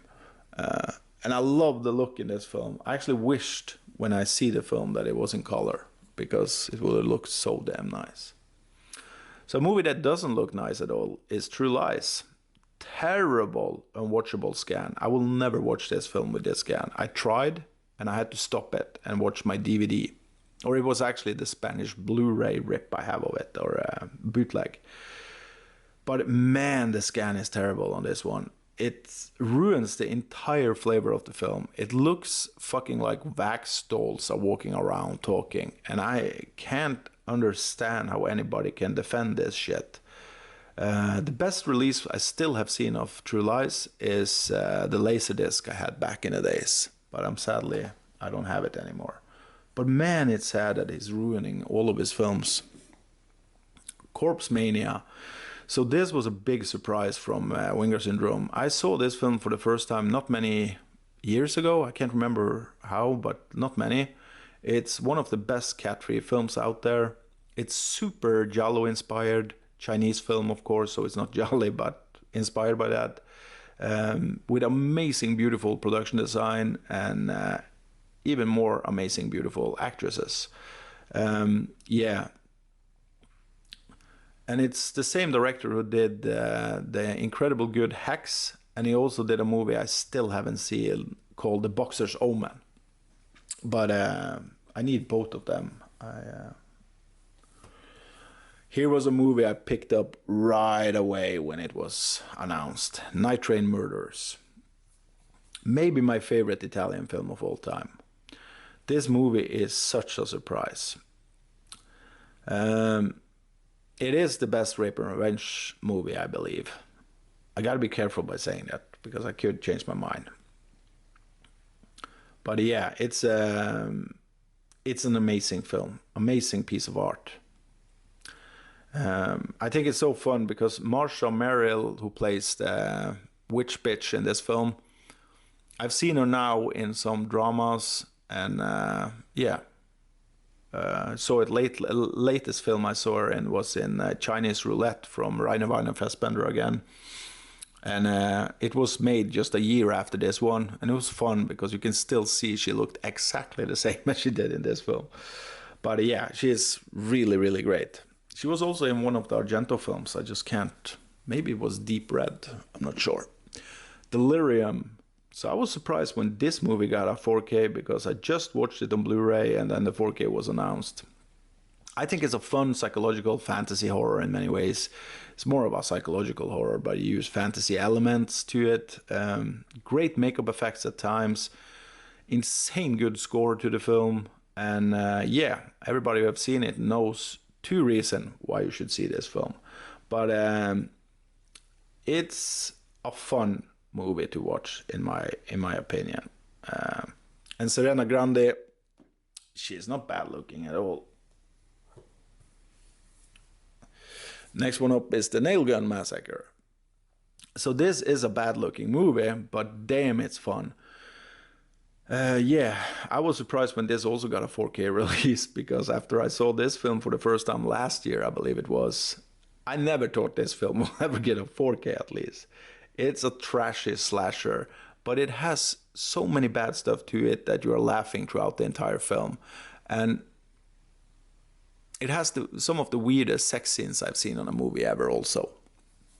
I love it. Next is Cruel Britannia. So this one I haven't seen any of them from. I actually don't know anything about them either. I think Craze, Rennie Cole, and Crucible of Terror. I think Jack Palance is in one of them, but I don't know which. But I'm going to get around to see them. So next up is The Horrible Dr. Hitchcock. Yeah, I saw this because I got the Radiance release. So I haven't checked out the Vinegar Syndrome release yet, but I sold my Radiance. And it's a goth horror. I think the movie was decent, nothing special. Barbara Steele is always good, but yeah, it's forgettable. It's the same director who did Tragic Ceremony that was part of one of the Forgotten Jelly sets. But it looks really good, the movie. So The Tenant, this is an amazing movie.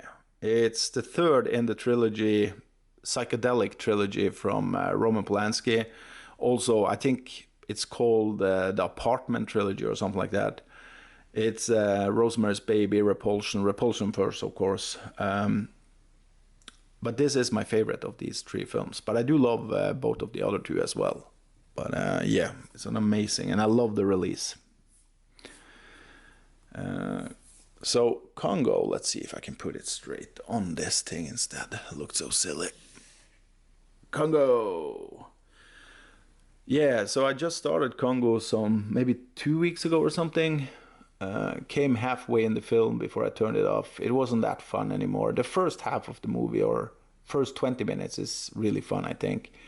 But it's kind of slows down, but I will watch it later on. And my kid is really fan of monkeys. I think she will enjoy this film a lot in about 10 years time or something.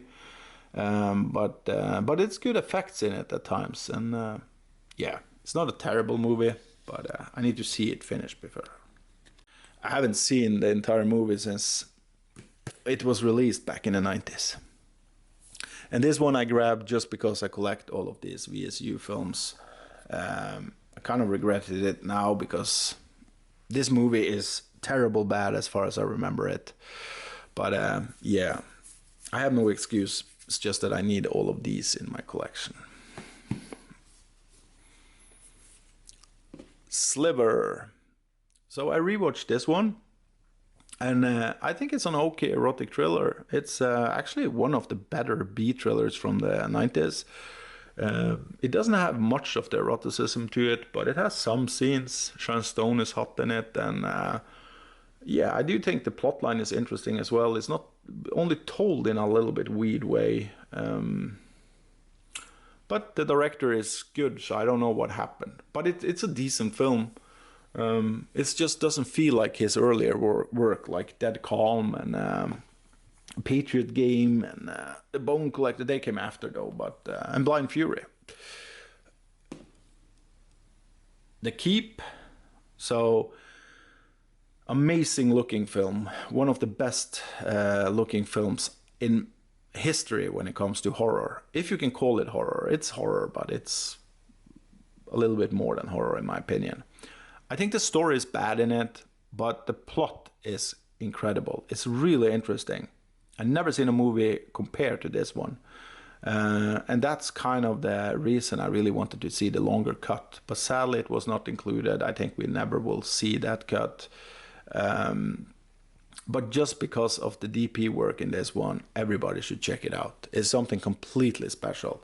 I don't think you can find a movie that reminds you of The Keep when it comes to how it looks.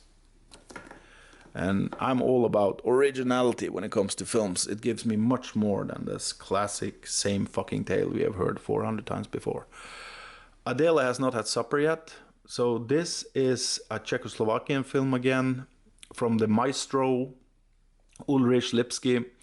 I've talked about Happy End many times on my channel. He did that movie I saw when I was a kid, rewatched it, finally got it on physical. But I haven't checked out this one yet. I know it's a sci-fi comedy, so I'm looking forward to check out what he make, because he seems like a really experimental, crazy director.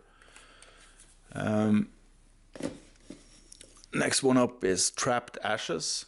If I remember rightly, this is a 4K release. This is from one of the owners of Deaf Crocodile who produced this, so that's cool. Great directors involved in this one: Joe Dante, Sean Cunningham, and Ken Russell, for God's sake, man. And as far as I remember, I think it was a Japanese-American co-production, so it sounds interesting though. The Outcasts. This is an Irish folk horror that I haven't checked out yet.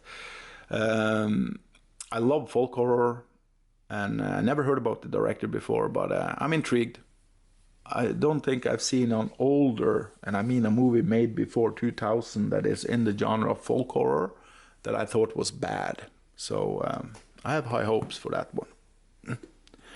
And this is something so special that you can call it a porno. But the reason I picked it up was because this is the porno I read most about, or second most about, I would say. Because the cinematographer behind this film also did the movie everybody knows about in the porno land, Deep Throat. But yeah, I read about this through horror magazines. I think Empire wrote a big article about this back in the days. So I'm really looking forward to check it out, but I can't see it when I need to be alone at home. Yeah, but just so you know, the reason also it's special is because I always loved Red Scorpion, and the DP on that film also was the DP here. So I think I read about it there as well. If I'm not, maybe I just heard about it. I don't know, but I heard about that film forever. Next one up is Mad Dog Morgan. This is a great little western with a really drunk Dennis Hopper. I really like this film. It's a small story, not anything special to it, but it just feels so gritty and real. It's an Australian film, same director actually who did Howling 2 that we just talked about. Yeah, it's a cool 70s film with a drunk Dennis Hopper. Next one up is Winnie the Pooh, Blood and Honey 2. Yeah, I can't talk much about this. It's better than the first one, still not good, but watchable. Had a little bit fun with it. Cool scene here and there, but still not good. But I can't recommend it, but it's still an okay watch, I would say. So next one up, this one I got earlier last year, I believe. It was Master of the Universe. Yeah, terrible bad movie, but super fun because of that. Franco Langella is really doing magic in this film. He is amazing, doing his role of Skeletor with passion and heart. Dolph Lundgren is always fun for me. I always like him in film. Courtney Cox is cute in this one, really young. Meg Foster is super hot in this one as Evelyn. Always loved Chelsea Field, and in this one she play Tila. Tila was her name. Yeah, hot.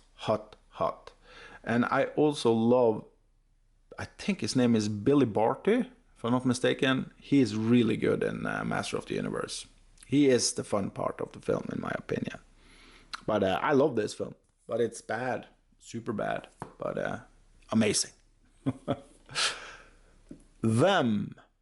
So, not really a French extreme film, but still part of the subgenre, if you like. Cool home invasion film from France, yeah, based on true events. I would not say the story in this film is based on anything that really happened, but I can't talk about it because I spoil it, but with what happened in France and in Britain. Tank Girl.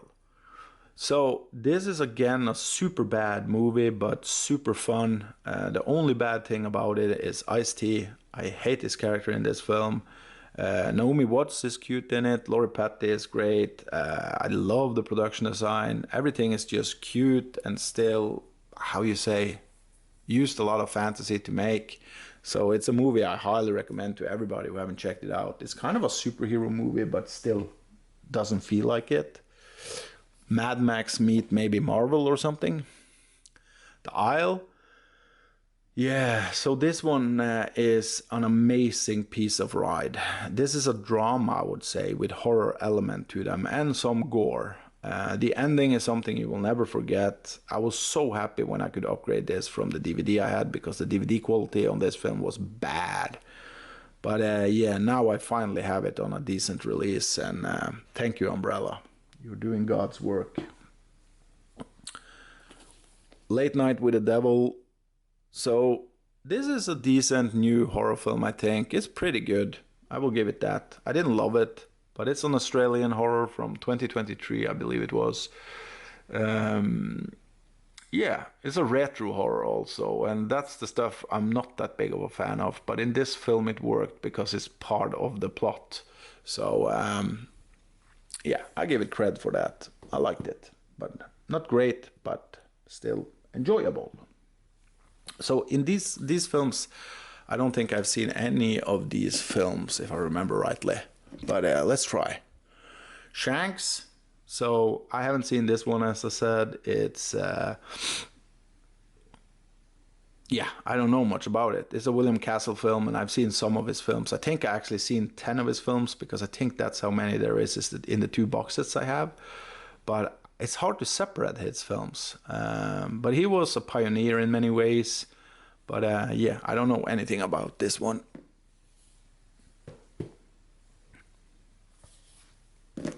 Go Fish. Don't know anything about this except it's a 90s romance kind of thing, maybe comedy drama or something. And there's some gay stuff involved in it, so I will probably not be in the mood to see this before 4 years time or something. Everything we get today feels gay, so I'm trying to steer away from that stuff as much as I can right now.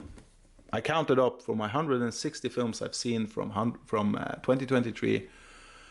I think I'm up to 68, or was it 78 films that has focus on something that is part of the LBT something. And this is Hollywood productions, most of them, so I have no idea what's going on.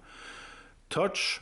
So this one I know I saw back in the days. It's a 90s comedy drama, if I remember rightly. It's Paul Schrader again who directed this one. But I don't remember much from it. I do remember Bridget Fonda is in it and Christoph Walken. But that's about it. So I'm looking forward to check out this again. This one I never heard about before. Bang the Drum Slowly. So Robert De Niro in an early role. Must been about basketball, I believe. Or else it's tricking me. I hope it's tricking me. It's the same director who did Let's Scare Jessica to Death and Prancer. Child's Play. Yeah, I had never heard about this film either, but the plotline of this I think sounds interesting, and it's a really good director, Sidney Lumet. 12 Angry Men, Dog Day Afternoon, and Network, The Wiz that I just watched or a year ago or something. But I did think the storyline of this one sounded interesting in many ways, so need to check it out. Thieves Like Us. Yeah, haven't seen this either. But this, I believe it's good because it had really good rating, and only thing I could find about it was positivity. It's Robert Altman. He's also pretty damn good. I think it's a crime drama or something like that. Shelley Duvall, Louis Fletcher is also in it, and Tom Skerritt. So it's good actors in it as well.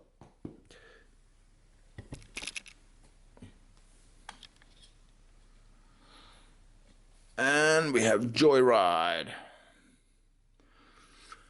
So this one, I thought first it was the other Joyride that everybody was talking about on YouTube, but it wasn't. This is a comedy drama from '77. The director who did this one has done a lot of good thrillers: The Good Son, Sleeping with the Enemy, Stepfather, The Forgotten. Joseph Ruben is his name. Yeah, I know nothing about this, and I don't know. It sounds like a thriller on the title, but when I read about it, it was a romance drama. So who knows? Or comedy drama is a better way to say it. So next one up is Forgotten Jolly Volume 6. So in this set, I've seen Naked You Die and The Bloodstained Shadow. I still haven't seen That Carries a Cane. Naked You Die was okay. Bloodstained Shadow is okay. Both of them are pretty decent, but I'm not the biggest fan of Bloodstained Shadow. I know many people are, but I think it's a little bit stupid, the story, especially the twist. Okay, Forgotten Jolly Volume 7. So in this one, I don't think I've seen anyone yet. I don't think so, at least. But, yeah.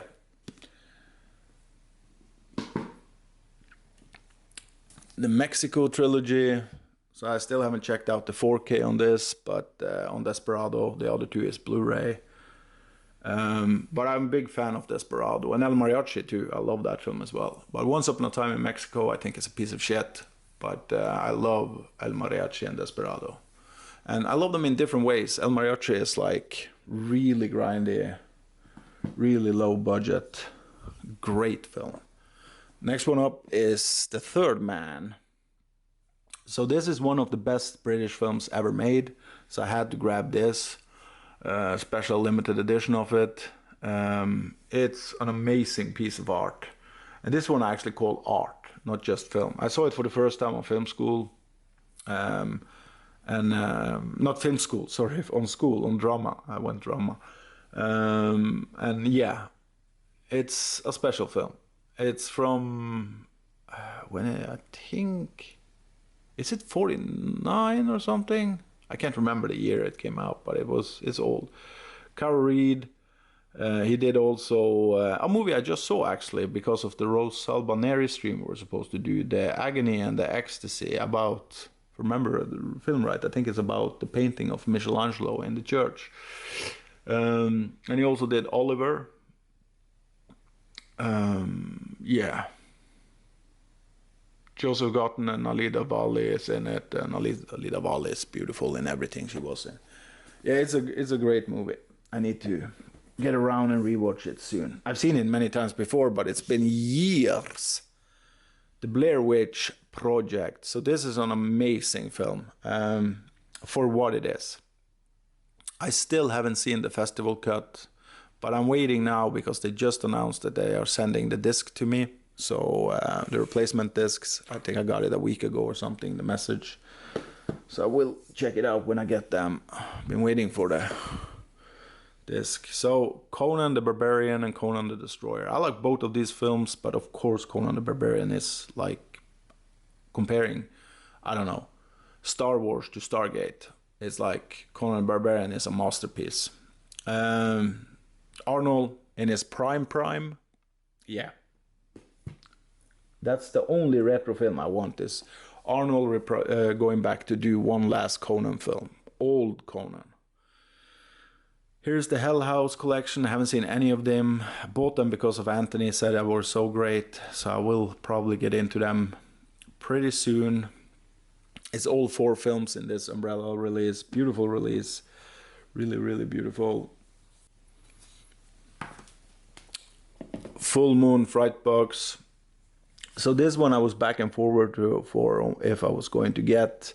But I had on Laserdisc Doll Man, and I know I've seen at least one of the other ones. And I don't have them in the collection, so why not? And they are kind of classic if you remember these films from back in the days. So I got it, and the release is beautiful. And I will probably watch them soon. I did remember Tim Tornson, I think his name is, the white-haired dude that was Doll Man. I remember he was cool when I was a kid.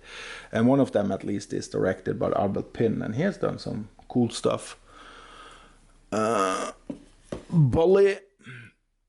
So this is Larry Clark's second best film, in my opinion. Nothing Beats Kids, Bully second, Ken Park third, fourth place, Another Day in Paradise. The rest I don't care about that much. I haven't seen Mafia Girl yet. But I need to get around to check that one out as well. Both of them. Jennifer Connelly box set. So, Career Opportunities. I don't know if I've seen it, but I should have seen it. Waking the Dead. It's the same director who did The Singing Detective. I thought that was a decent miniseries. Came out with Robert Downey Jr. in the early 2000s. House of Sand and Fog, I think the last one is called. And that's a UK film, I believe. But I love Jennifer Connelly, she's great. Exploitation Rarities, Volume 2. I really like these releases. Desolation Angels, I think, is one of them. That was a theatrical release. And then it's Coda, Symphony of Evil, I believe it was called. It's a TV film, as far as I know. And The 13th Floor, I think only was released on VHS back in the day. But it has Miranda Otto in it that was later to see in Lord of the Rings. I'm not the man. So I'm really looking forward to check these ones out. And then we have the Severin box sets, Danza Macabra Volume 1. So I've only seen one of the film in this box set, and in the box set you get Monster of the Opera from 64, I believe it was. It's the Delirium and Lust director, and The Seventh Grave, and then you have Scream of the Demon Lover, and Lady Frankenstein. And Lady Frankenstein I've seen with Rosalba Neri, and I can say she's beautiful in it, at least. And Danza Macabra Volume 2, the Italian Gothic collection. So I will also say I'm not the biggest into the goth films, but I do love Italian films. So yeah, in this one you get Castle of Blood, you get Jackal, They Have Changed Their Faces. That one was made in 71, I remember. And it's also directed by the same dude who did Baba Yaga. And then you have Devil's Lover that I also saw for the first time last year, I believe it was. Rosalba Neri film as well. She's really beautiful in that as well. So yeah, I'm looking forward to dig into these. And then you have The Agitator. French director Jean-Pierre Mocky, and this is kind of thriller films, mystery films. I can't remember her name, but there is one in this that I really, really like in films. Oh, she always looks so tiny, but still kind of a little bit older. She's always been so beautiful in films. But Litan is one of the films. Another film is Kill the Referee. That's a film that my mother really loved. Always remember her talk about that one. And Agent Trouble. And in Agent Trouble you have Catherine Deneuve. And I loved her in everything I've seen her in. Dancer in the Dark, Repulsion, Brand New Testament, Del de Jour, or how you say that name. She's amazing in everything she does. Next one up, I only have two more left here. Next one up is the Kingdom trilogy. So probably one of the, maybe even the best miniseries ever made. I don't know. I love this series. Lars von Trier He did this right before, if I remember rightly, he came out with Dogma, or was it right after? I can't remember that. First 2 seasons are amazing. And when you start watching them, you can't stop before you're done. Yeah, they are incredible and also creepy as hell. Should do an whole episode just talking about this series. I saw it for the first time actually also at school, and I didn't like it back then, but then I rewatched it probably 5-6 years later after military, and then I fell in love with the series, and I've seen it many times since then. The Three Colors trilogy, blue, red, and white. This is probably the most perfect trilogy ever made for what it is. And the way I will describe it is about movies about everything and nothing. That's the best way I can describe it. Acting, everything in the film feels close to realism as you can come, but still have the movie feeling. It's Kieslowski's kind of style of directing. He also did that series. Oh man, what's it called? I have it from Arrow Academy. I can't remember the name for it right now. It's lasts for like 13 hours or something, but it's also amazing. But I do think this is his pride, if that makes sense. This trilogy, I was so happy when it was announced on 4K. And it's actually the only release I have in this style from Curzon. I thought I had another one, but I only have this one. It's beautiful releases, but they cost a lot. So I haven't had money to buy the rest. I know Lars von Trier had one also released through this box set style they have. But yeah, it's amazing, amazing films. So that was everything. But it's not everything I've gotten, but it's everything I wanted to show. I have gotten a lot more Vinegar Syndrome because I was a subscriber. A lot more partner labels from them, probably a lot more Arrow and different stuff. But yeah, I didn't want to do everything because it was a lot. I was thinking I was going to do these kind of videos from now on, not show off thing on live stuff, because this, I think it's fun to have these videos out there on YouTube. I see some of them has reached a lot of people, while others don't. So I don't know why that is, but and they get a lot of long views, like people are watching the entire video, so that's cool. And I actually, to be honest, last 2 months at least, I haven't bought much because there isn't. I don't want much of the new shit that is coming. There isn't much films I go and see on cinema anymore and I get free cinema, so I don't know. There is not much of the new shit I'm interested in. It's just I've been so disappointed with most of the new stuff that has come out the last 5-6 years, and it's been worse and worse and worse. I actually agree with everything Tarantino said. What the fuck is a movie now? I know he was more focusing on how they get released and stuff, but I think that's a good way to express it. What the fuck is a movie now? It feels like everything that is creative has died out, and people are praising horror films nowadays. I don't agree at all. I think, yes, we are diving into a lot of the 70s stuff that has already been created in the 70s and forgot in the 70s, so now we are doing it in this time and day. But the problem is not the ideas of what we want to tell, it's more how we tell them. Everything feels so generic to the core, and it's more about showing stuff in an art house kind of way instead of actually trying something new. And what I mean about art house, because when I think art house normally is people who want to do experimental or do kind of new things. But I think everything feels so retro art house nowadays. When you watch all the A24 films, all of that, so all horror films seems like they are trying to copy A24 also. I don't know. It's but have been some really good films. I did like a lot The Coffee Table.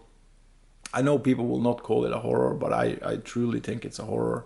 It's probably the most scary horror film I've seen for a long time. But all of these new films, Heretic, Smile 2, I can't remember all that. Yeah, the two new ones now that I'm going to see the next months. Companion is one of them, and there was another one also that people were creaming off, and I'm just it seems like the same year after year. People are praising these films. I watch them and they are boring or they are generic shit. Uh, and you know the whole plot line from the beginning, from the get-go. And I just think I'm fed up with it. But I still buy some older films.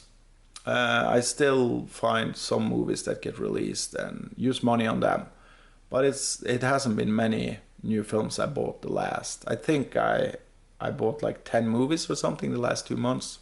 And that's not much when you think how much I usually buy. But I still buy movies from Umbrella, 88 films if it's the Italian collection, or Deaf Crocodile I buy everything from, and Vinegar Syndrome I support. And there are some releases from Severin. I think last year I just bought like 6 releases from Arrow or something. Like if you asked me 2-3 years before, I probably bought 40 releases from them. Like I bought almost everything. But it's more re-releases, or I don't know. I'd rather buy a shot on video film today than buy a new film, because I'm so fed up with all the new shit that arrives. And it's strange because all of my friends have stopped going to the cinema. The only time we enjoy films together, or enjoy films as far as I know, is when we see films together. And then it's older films, cult films, or whatever. And I'm not talking about just 3-4 people now. I'm talking about like, I have 3 groups I see films with. So we are up to like 40-50 people all together. And it's sad times for cinema. Really fucking sad times. And when you look at the calendar coming out with films this year, it's getting worse every fucking year. I think it's over 70 remakes this year that has been announced. And it's just going up. And then you have the reboots, and then you have the sequels, and then you have sequels in the universe and all that shit.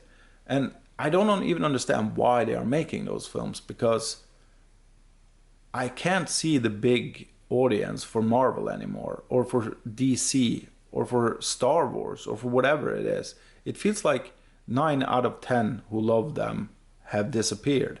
And I don't understand anything actually with movies anymore. Look at the Oscars now. Man, it's bad. Yeah, but this was positive ending for the video. Thank you for watching, and I hope I see you around. Bye bye bye bye.